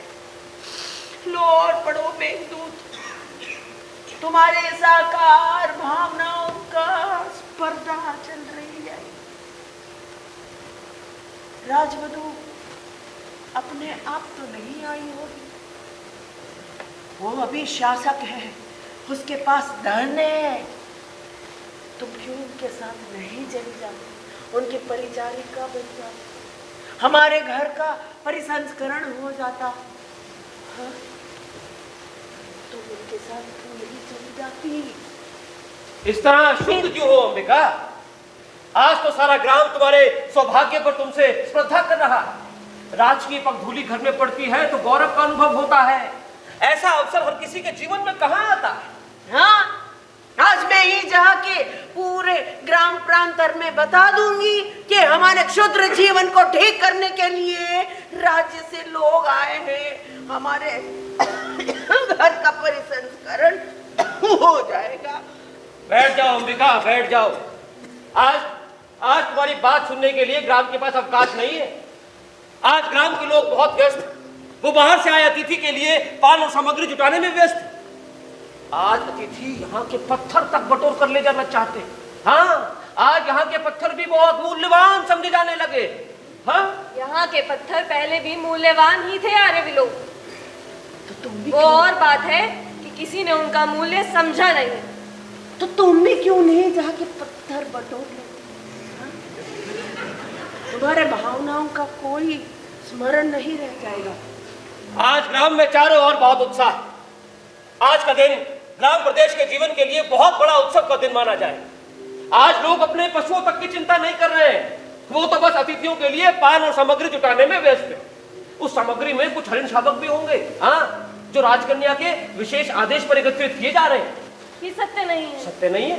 राजकन्या ने स्वयं आदेश दिया है। इस आदेश का कोई और अर्थ हो सकता है? और क्या अर्थ हो सकता है? क्या राजकन्या हरिण शावकों से खेला करेंगी?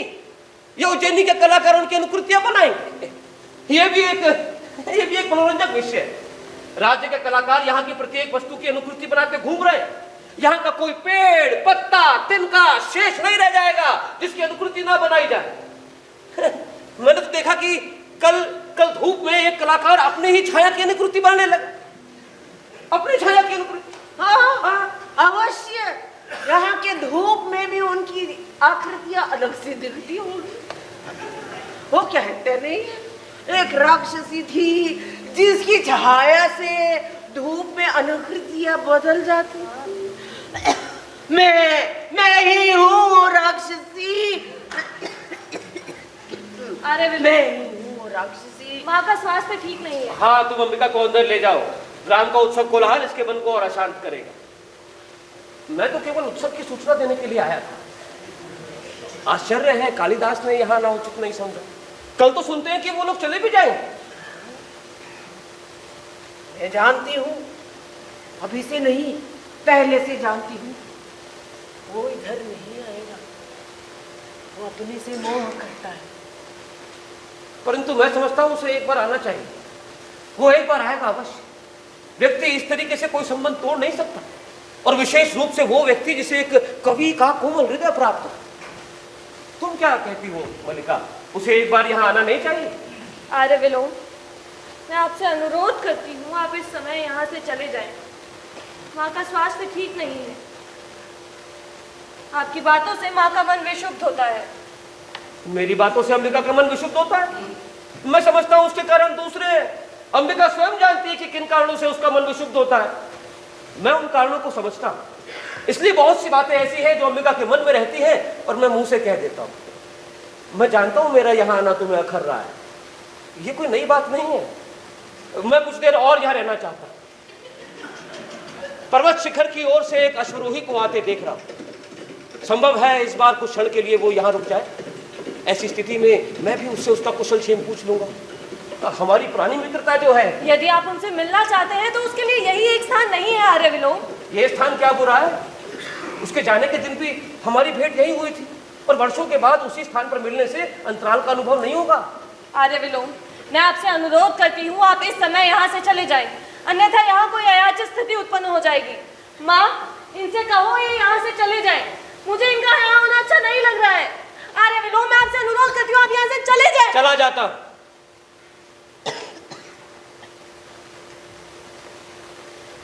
परंतु जान सकता हूँ क्या अयाचित स्थिति उत्पन्न हो सकती है।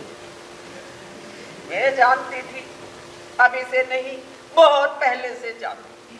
मुझे प्रसन्नता हो रही है कि वो नहीं आया। अगर वो इधर आता तो मुझे आश्चर्य होता। परंतु मुझे खेद है, इतने वर्षों से इस दिन की प्रतीक्षा थी। अपनी मित्रता पर भरोसा भी था, पर अब भरोसा नहीं रहा। संभवतः यह मित्रता एक ही ओर से थी। उसने कभी हमें अपनी मित्रता के योग्य नहीं समझा। और फिर समान की समान से मित्रता जो होती है। अरे विलोम, मैं आपसे फिर कह रही हूँ, आप यहाँ से चले जाएं, अन्यथा यहाँ कोई अयाच स्थिति अवश्य ही उत्पन्न हो जाएगी। ऐसा? तब तो मुझे अवश्य चले जाना चाहिए। अंबिका, मुझे तुम्हारे स्वास्थ्य की बहुत चिंता रहती है। जहां तक हो सके घृत और मधु का सेवन किया करो। मैंने अभी भी नया मधु निकाला है, यदि आवश्यकता हो तो तुम्हारे लिए। हमें मधु की आवश्यकता नहीं है, हमारे घर में पर्याप्त मात्रा में मधु है। ऐसा? ठीक। अच्छा अंबिका, फिर भी यदि आवश्यकता पड़ ही जाए तो संकोच मत करना, कह देना, मैं लेता हूँ। ठीक है।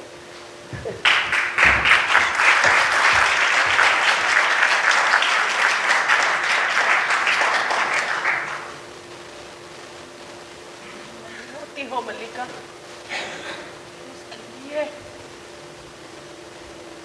कुछ मत कहो माँ, उनके संबंध में कुछ मत कहो। रो मत मल्लिका, रो मत मल्लिका,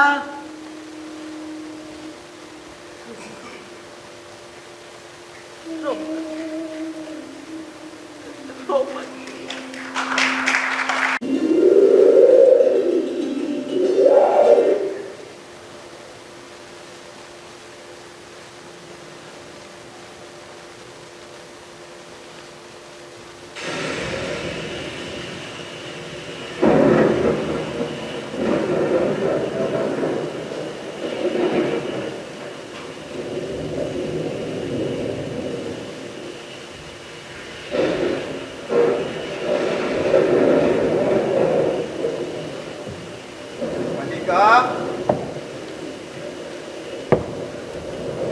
मल्लिका, कौन है? मैं हूं मातुल। देखो, वर्षा ने मातुल की क्या दुर्गति की है। अरे मातुल, आप इस वर्षा में? इस वर्षा से बचने के लिए तुम्हारे घर के सिवा कोई शरण नहीं थी। सोचा जो हो मातुल के लिए तुम आज भी वही मल्लिका हो। ये आषाढ़ की वर्षा तो मेरे लिए काल बन गई है। पहले जब दो पैरों पे चल देता था तो कभी भारी से भारी वर्षा तक की चिंता ना की, लेकिन अब स्थिति ये है कि बैसाखी आगे रखता हूँ तो पैर पीछे फिसल जाते हैं, और पैर आगे रखता हूँ तो बैसाखी।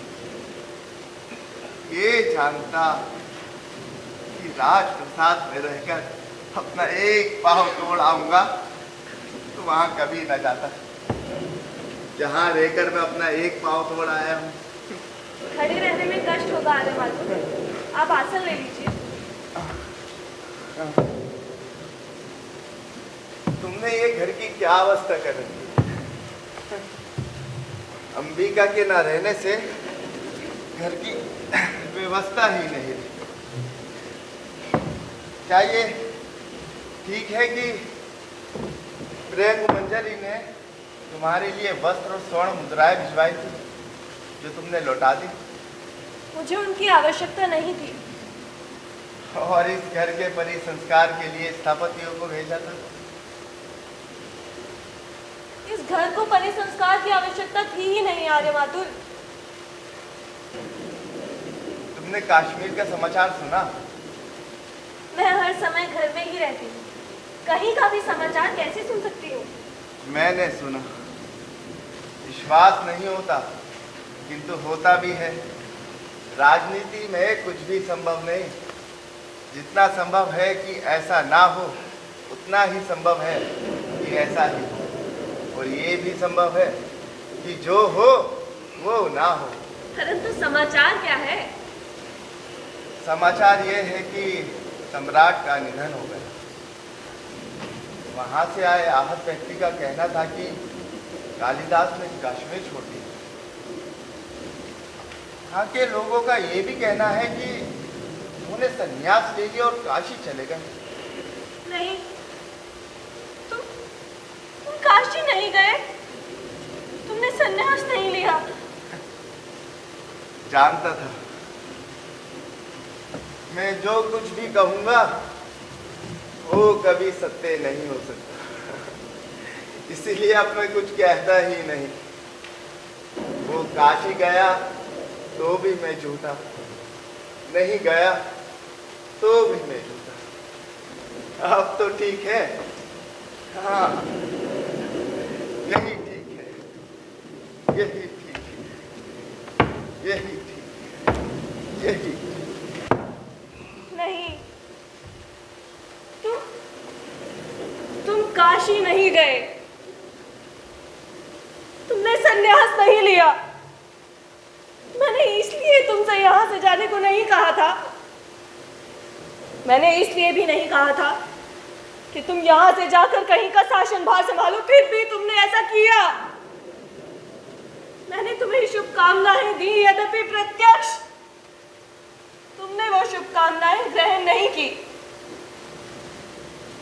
आज तुम जीवन को मेरी दृष्टि से देख सकते हो, सोच सकते हो ये वर्ष मैंने कैसे व्यतीत किए हैं, क्या क्या देखा है, क्या से क्या हुई हूं। इस जीव को पहचानते हो? ये मल्लिका है जो धीरे धीरे बड़ी हो रही है और माँ की जगह मैं उसकी देखभाल करती हूँ।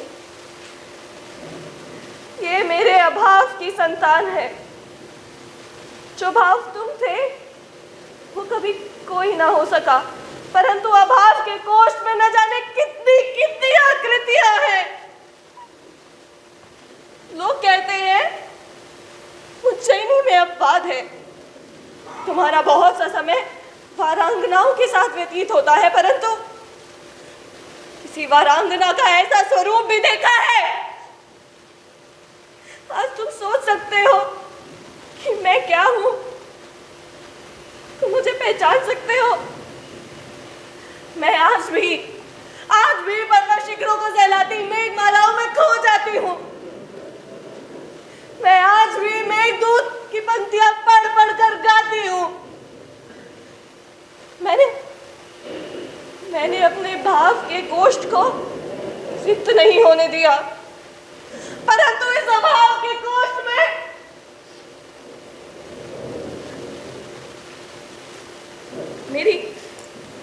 मेरी पीड़ा का अनुमान लगा सकते हो? नहीं, तुम अनुमान नहीं लगा सकते। तुमने लिखा था कि एक दोष छुप जाता है गुणों के पीछे, जैसे कलंक छिप जाता है चंद्रमा की किरणों के पीछे, परंतु दारिद्र्य वो नहीं छिपता। 100 गुणों के पीछे भी नहीं छिपता ही नहीं है। एक एक करके सारे गुणों को नष्ट कर देता है, छा लेता है, परंतु छिपता नहीं है। आज वही आषाढ़ का दिन है, वैसे ही मेघ गरज रहे हैं, वैसे ही वर्षा हो रही है। मैं वही हूं, उसी घर में हूं, परंतु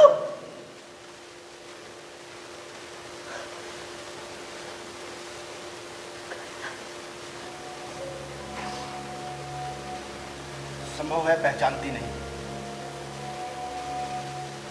और ना पहचानना ही स्वाभाविक है, क्योंकि मैं वो व्यक्ति नहीं हूं जिसे तुम पहचानती रही। दूसरा व्यक्ति, और सच कहूं तो वो व्यक्ति हूं जिसे मैं स्वयं नहीं पहचानता। तुम इस तरह जड़ से क्यों खड़ी? मुझे देखकर बहुत आश्चर्य हुआ। आश्चर्य? मुझे विश्वास नहीं हो रहा है कि तुम हो, और मैं जो तुम्हें देख रही हूं मैं ही हूं। देख रहा हूं कि तुम भी वो नहीं।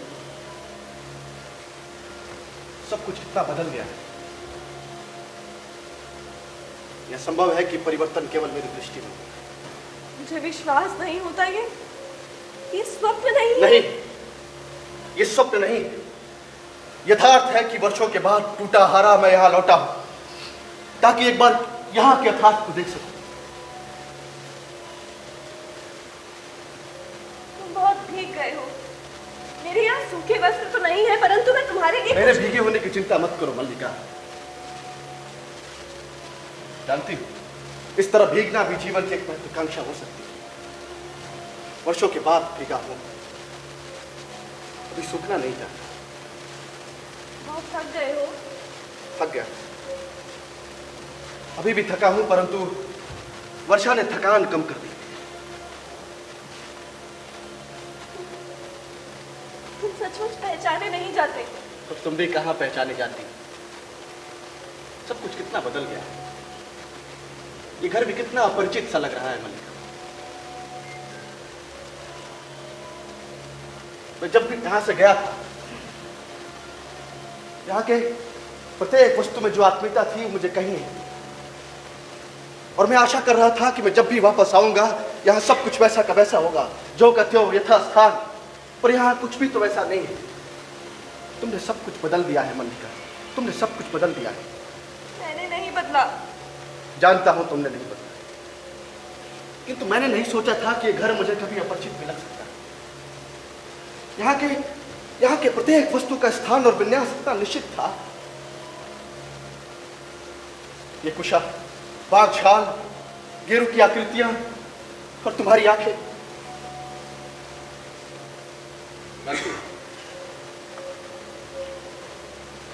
मैंने कभी नहीं सोचा था कि ये सब कुछ इतना बदल जाएगा।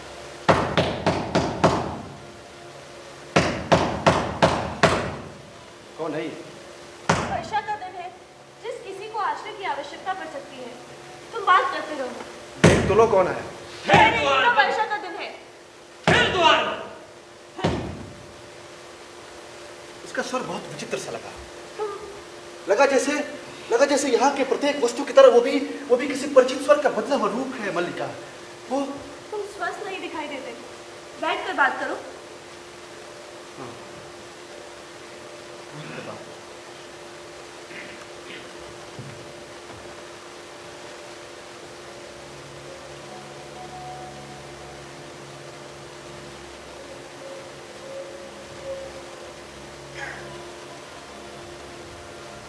मैंने अपने संबंध में बहुत बार सोचा है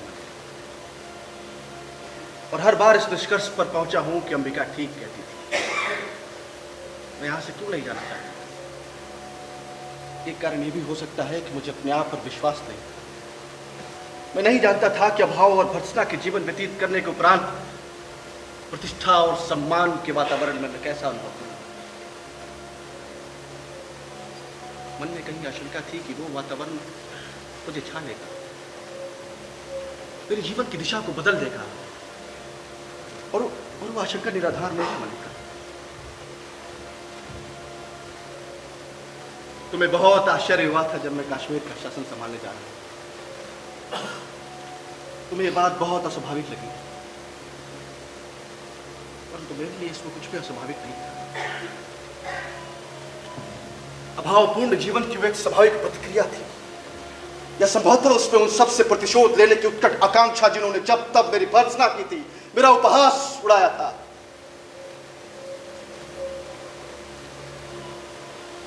परंतु मैं जानता था कि मैं कभी सुखी नहीं हो सकता। मैंने बार बार अपने आप को समझाया कि कभी उस वातावरण में नहीं कुछ नहीं। मैं अपने आप को बदल लूं तो सुखी हो सकता हूं, परंतु ना मैं खुद को बदल सका ना सुखी हो सका। अधिकार मिला, सम्मान बहुत मिला, मेरी लिखी हुई प्रतिलिपियां देश भर में प्रचलित हुई, परंतु मैं सुखी नहीं हो सका। किसी और के लिए वो जीवन और वातावरण स्वाभाविक हो सकता था, मेरे लिए नहीं। एक राज अधिकारी का कार्यक्षेत्र मेरे कार्यक्षेत्र से भिन्न था। मेरी आंखें जब भी दूर क्षितिज रेखा पर पड़ती तो ये अनुभूति मुझे सालती कि मैं उस विशाल से दूर हटाया हूं जिस विशाल में मुझे रहना चाहिए। मुझे अनुभूति साल थी कि मैंने सुविधा और मोह के चक्कर में पड़कर उस विशाल से बहुत दूर हटाया। मैं अपने आप को आश्वासन देता कि आज नहीं तो कल मैं इन परिस्थितियों पर वश पालूंगा और अपने आप को दोनों क्षेत्रों में समान रूप से बांट दूंगा।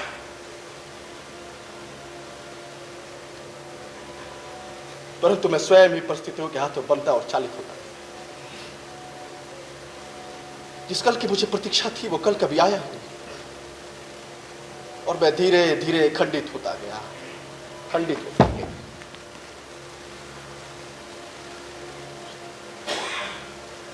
और एक दिन मैंने पाया कि मैं सर्वथा टूट गया। मैं वो व्यक्ति नहीं रहा जिसका उस विशाल के साथ कुछ भी संबंध था।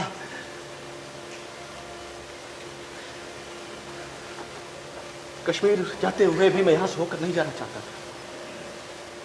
मैं था कि तुम्हारी आंखें मेरे अस्थिर मन को और अस्थिर कर देंगी। मैं इससे बचना चाहता था। उसका कुछ भी परिणाम हो सकता था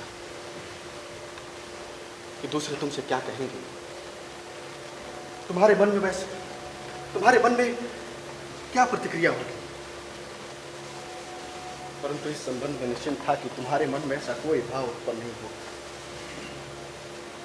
और ये आशा लिए चला गया कि एक दिन आएगा जब मैं लौटूंगा और अपने मन के सारे द्वंद्व को तुमसे कह सकूंगा। परंतु मैं भूल गया था कि द्वंद्व केवल एक ही मन तक सीमित नहीं रहता। परिवर्तन केवल एक ही दृष्टि को व्याप्त नहीं होती। इसलिए आज यहां आकर बहुत व्यर्थता का बोध हो रहा है। कश्मीर में लोग समझते हैं कि मैंने वहां उस जीवन में रहकर बहुत कुछ लिखा, परंतु मैं जानता हूं कि मैंने वहां रहकर कुछ नहीं लिखा। जो कुछ भी लिखा है वो इस जीवन का ही संचय था। कुमार संभव की पृष्ठभूमि यह हिमालय है। तपस्विनी उमा तुम हो। मेघदूत में यक्ष की पीड़ा मेरी पीड़ा है। विमर्दिता यक्षिणी तुम हो। मैंने जब जब यहां होने और तुम्हें नगर में देखने की कल्पना की तो तुम ही मेरे सामने खड़ी थी।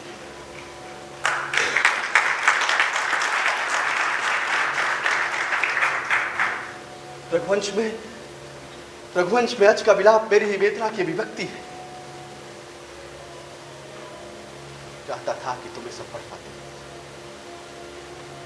किंतु सूत्र ही कुछ इस रूप में टूटा था कि सूत्र कभी नहीं टूटा।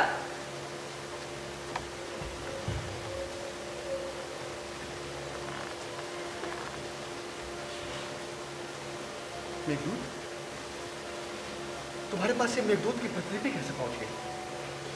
उज्जैनी से आने वाले व्यवसायी कई बार इस मार्ग से भी होकर गुजरते हैं। मैंने कहकर मंगाई थी। और इसके लिए धन? वर्ष 2 वर्ष में कभी एक प्रतिलिपि मिल पाती थी। धन संचय करने के लिए बहुत समय रहता था। जो अभाव मुझे वर्षों से सालते रहे वे आज और भी बड़े प्रतीत होते हैं मन में। मुझे वर्षों पहले यहाँ लौट आना चाहिए था, ताकि यहाँ आकर भीग कर लिखता वो सब कुछ जो आज तक नहीं लिख सका, जो वर्षों से मेरे अंदर आषाढ़ के मेघों की तरह घुमड़ रहा है किंतु बरस नहीं पाता, क्योंकि उसे ऋतु नहीं मिलती, उसे वायु नहीं मिलती।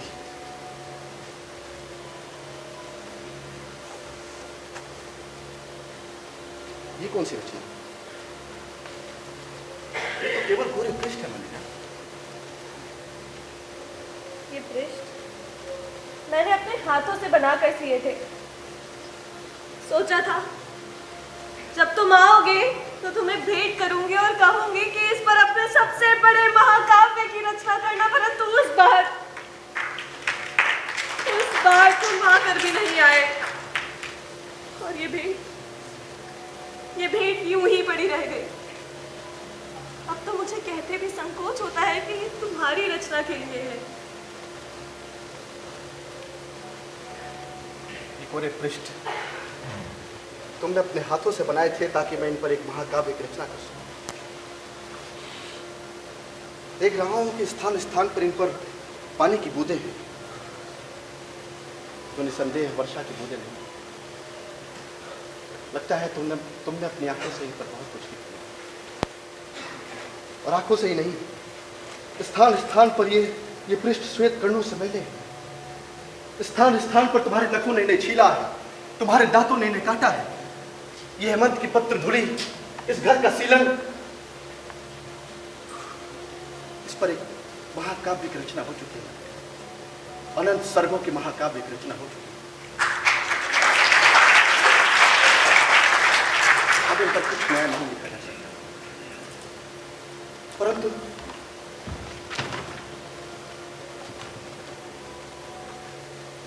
परंतु जीवन अभी विशेष है, हम फिर आज से आरंभ कर सकते हैं।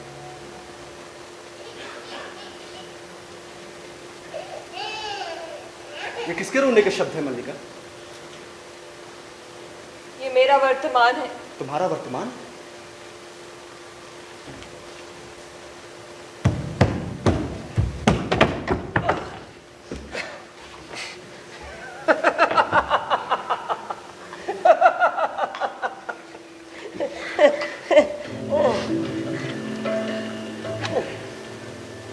भीगे दिन में फिसल कर गिरे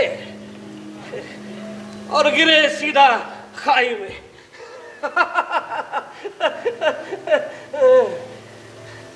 कितनी बार कहा भैया विलोम, इतने ऊंचे मत चढ़ा करो।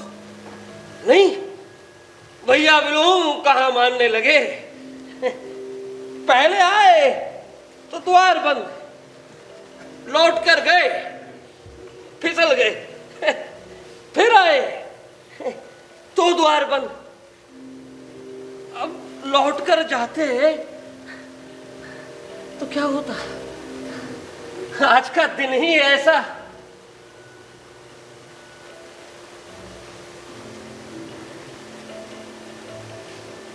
न जाने इन आंखों को क्या हो गया। कभी अपरिचित आकृति भी परिचित सी जान पड़ती, कभी परिचित आकृति भी परिचित सी नहीं जान पड़ती। अब ये इतनी परिचित आकृति है और मैं इसे पहचान ही नहीं रहा। आकृति जानी पहचानी है, परंतु व्यक्ति नहीं ऐसा लगता है।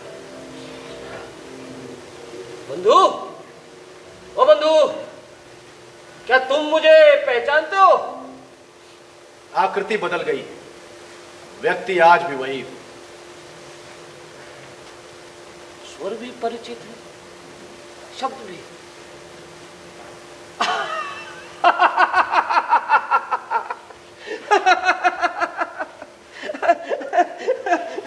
ओ, तो तुम हो, तुम। गिरने और चोट खाने का सारा कष्ट दूर हो गया। आओ आओ, गले नहीं मिलोगे? मेरा शरीर मैला है इसलिए, या मुझसे ही घृणा है? परंतु इस तरह मेरा और तुम्हारा संबंध टूट नहीं सकता। तुमने कहा था ना हम दोनों एक दूसरे के बहुत विपरीत जान पड़ते हैं, निकट जान पड़ते हैं। नहीं कहा था? मैंने इतने वर्षों में उस निकटता में अंतर नहीं आने दिया। मैं तो समझता हूं कि अब हम एक दूसरे को और भी निकट पड़ते हैं। क्यों मल्लिका, मैं ठीक नहीं कहता है? तुम यहां स्तंभित सी क्यों खड़ी हो? अरे अब तो विलोम इस घर में आयाचित अतिथि नहीं है, अब तो वो अधिकार से आता है। नहीं, अब तो वो इस घर में कालिदास का आतिथ्य और स्वागत कर सकता है। नहीं, कहोगे कितनी आकस्मिक बात है, तब भी हमारी भेंट यही हुई थी और आज भी यही हुई है। परंतु सच मानो, ये आकस्मिक बात नहीं है। तुम जब भी आते हमारी भेंट यही होती। मल्लिका, मल्लिका, तुमने कालिदास के आतिथ्य का उपक्रम नहीं किया? हाँ? अरे वर्षों के बाद कोई अतिथि घर में आए और उसका आतिथ्य ना हो। जानती हो कालिदास को इस प्रदेश के हरिण शावकों का कितना मोह है। कालिदास एक हरिण शावक इस घर में भी है। हाँ, तुमने मलिका की बच्ची को नहीं देखा? अरे उसकी आंखें किसी हरिण शावक से कम सुंदर नहीं है। और जानते हो अष्टावक्र क्या कहता है? अष्टावक्र कहता है विलोम।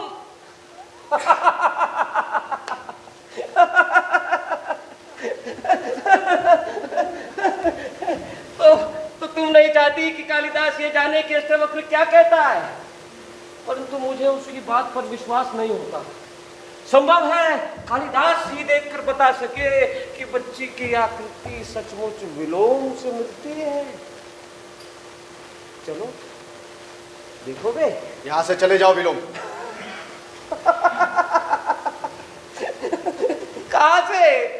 यहां से, इस घर से, या ग्राम प्रांतर से ही? सुना है शासन बहुत बली होता है, प्रभुता में बहुत सामर्थ्य होती है।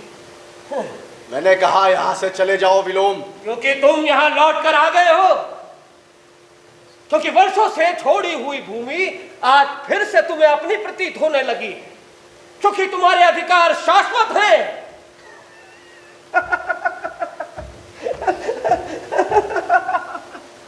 जैसे तुमसे बाहर जीवन की कोई गति ही नहीं है, तुम ही तुम हो और कोई नहीं।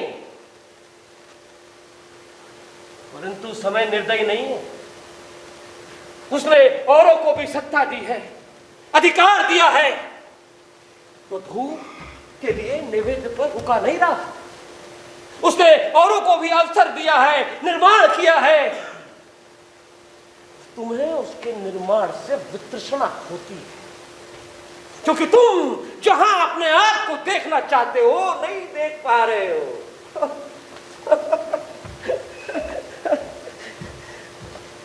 तुम चाहते हो मैं यहां से चला जाऊं, चला जाता। इसलिए नहीं कि तुम आदेश देते हो, इसलिए कि तुम आज यहां एक अतिथि के रूप में हो, और अतिथि की इच्छा का मान तो होना चाहिए। मलिका, हे मलिका, देखना कालिदास के अतिथि में कोई कमी ना रह जाए। हाँ हाँ, वर्षों के बाद जो अतिथि घर आया हो वो जाने कभी आए ना आए।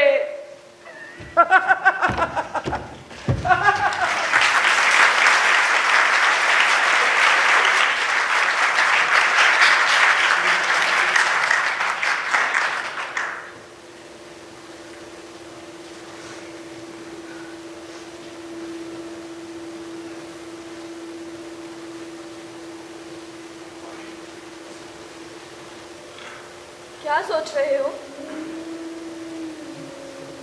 सोच रहा हूं कि वह आषाढ़ का एक ऐसा ही दिन था, घाटी में मेघ भराए, असमय अंधेरा छा गया था। मैंने वहां एक आहत हरिण शावक को देखा था, उठाकर यहां ले आया था। तुमने उसका उपचार किया। और भी तो कुछ सोच रहे हो? और की उपत्यकाओं का विस्तार वही, पर्वत शिखर की तरफ जाने वाले मार्ग भी वही है, वायु में वैसे ही नमी, ध्वनियां भी वैसी ही, और कि वही हृदय जिसमें कंपन होता है, वही आवेश जिसमें चेतना जागती है।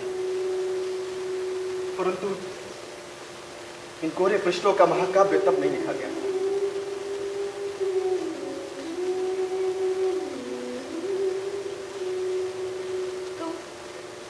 कह रहे थे कि तुम फिर आज से आरंभ करना चाहते हो। हाँ, मैं कह रहा था कि मैं आज से आरंभ करना चाहता हूँ, किंतु संभवतः यह इच्छा का समय के साथ बंद था। देख रहा हूं कि समय अधिक शक्तिशाली है, क्योंकि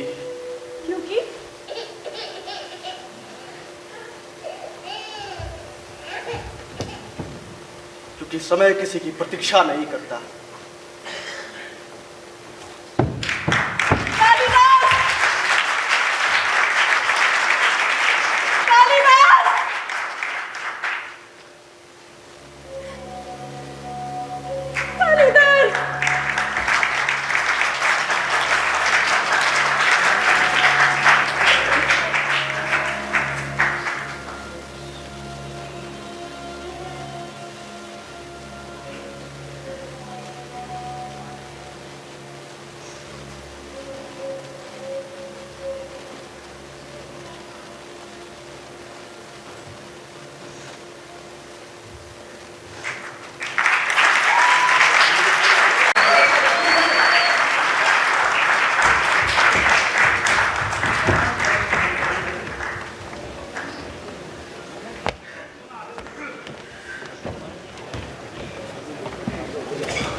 एक बहुत ही शानदार नाटक आपने देखा।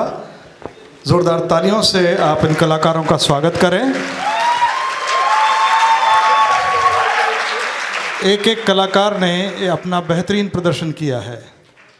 सबसे पहले मैं पात्रों का परिचय करा दूं और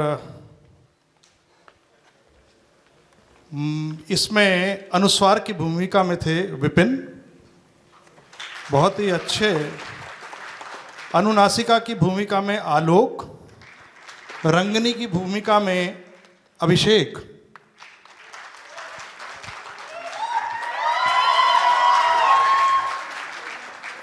और संगनी की भूमिका में छवि, प्रियम मंजूरी खुशबू, निक्षेप की भूमिका में सौरभ। सौरभ कहाँ है? चलिए आ जाएंगे। मातुल की भूमिका में फैजान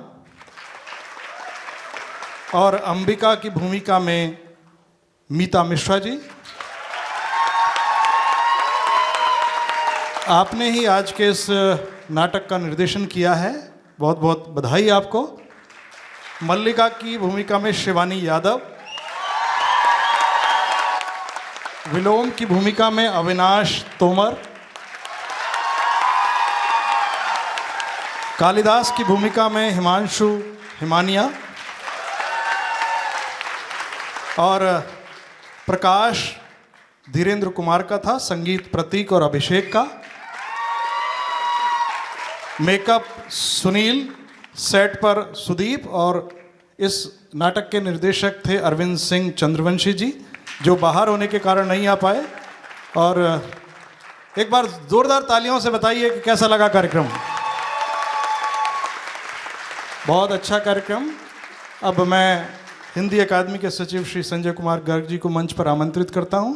साथ में आज के कार्यक्रम के अतिथि आलोचक, कवि, गीतकार श्री ओम निश्चल जी को भी आमंत्रित करता हूं कि वो भी मंच पर उपस्थित हों। और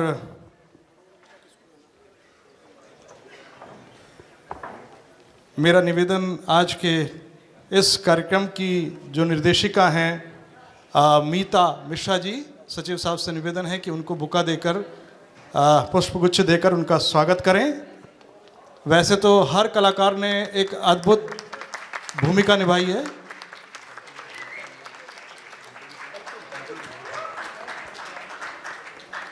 तालियां बजती रहनी चाहिए। और अब मेरा निवेदन सचिव साहब से कि आज के कार्यक्रम के अतिथि ओम निश्चल जी का भी पुष्पगुच्छ देकर स्वागत करें। दंतुल की भूमिका यहाँ थी प्रतीक, बहुत अच्छी आपकी भूमिका रही है और एक समूह चित्र हो जाएगा। मेरा निवेदन है मृदुल अवस्थी जी से भी और सहायक सचिव जगदीश जी से भी, और निवेदन है कि समूह चित्र हो जाएगा।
बहुत शानदार। मैं आभार व्यक्त करता हूँ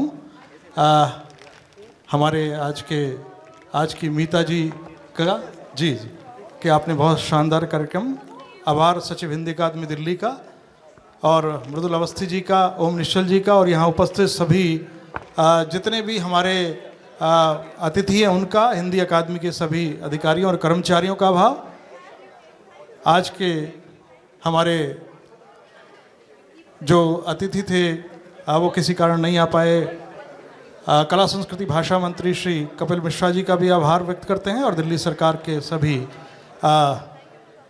और श्री राम सेंटर के सभी कर्मचारियों का भी आभार। और मीता मिश्रा जी, एक बार फिर आपका बहुत बहुत आभार, धन्यवाद।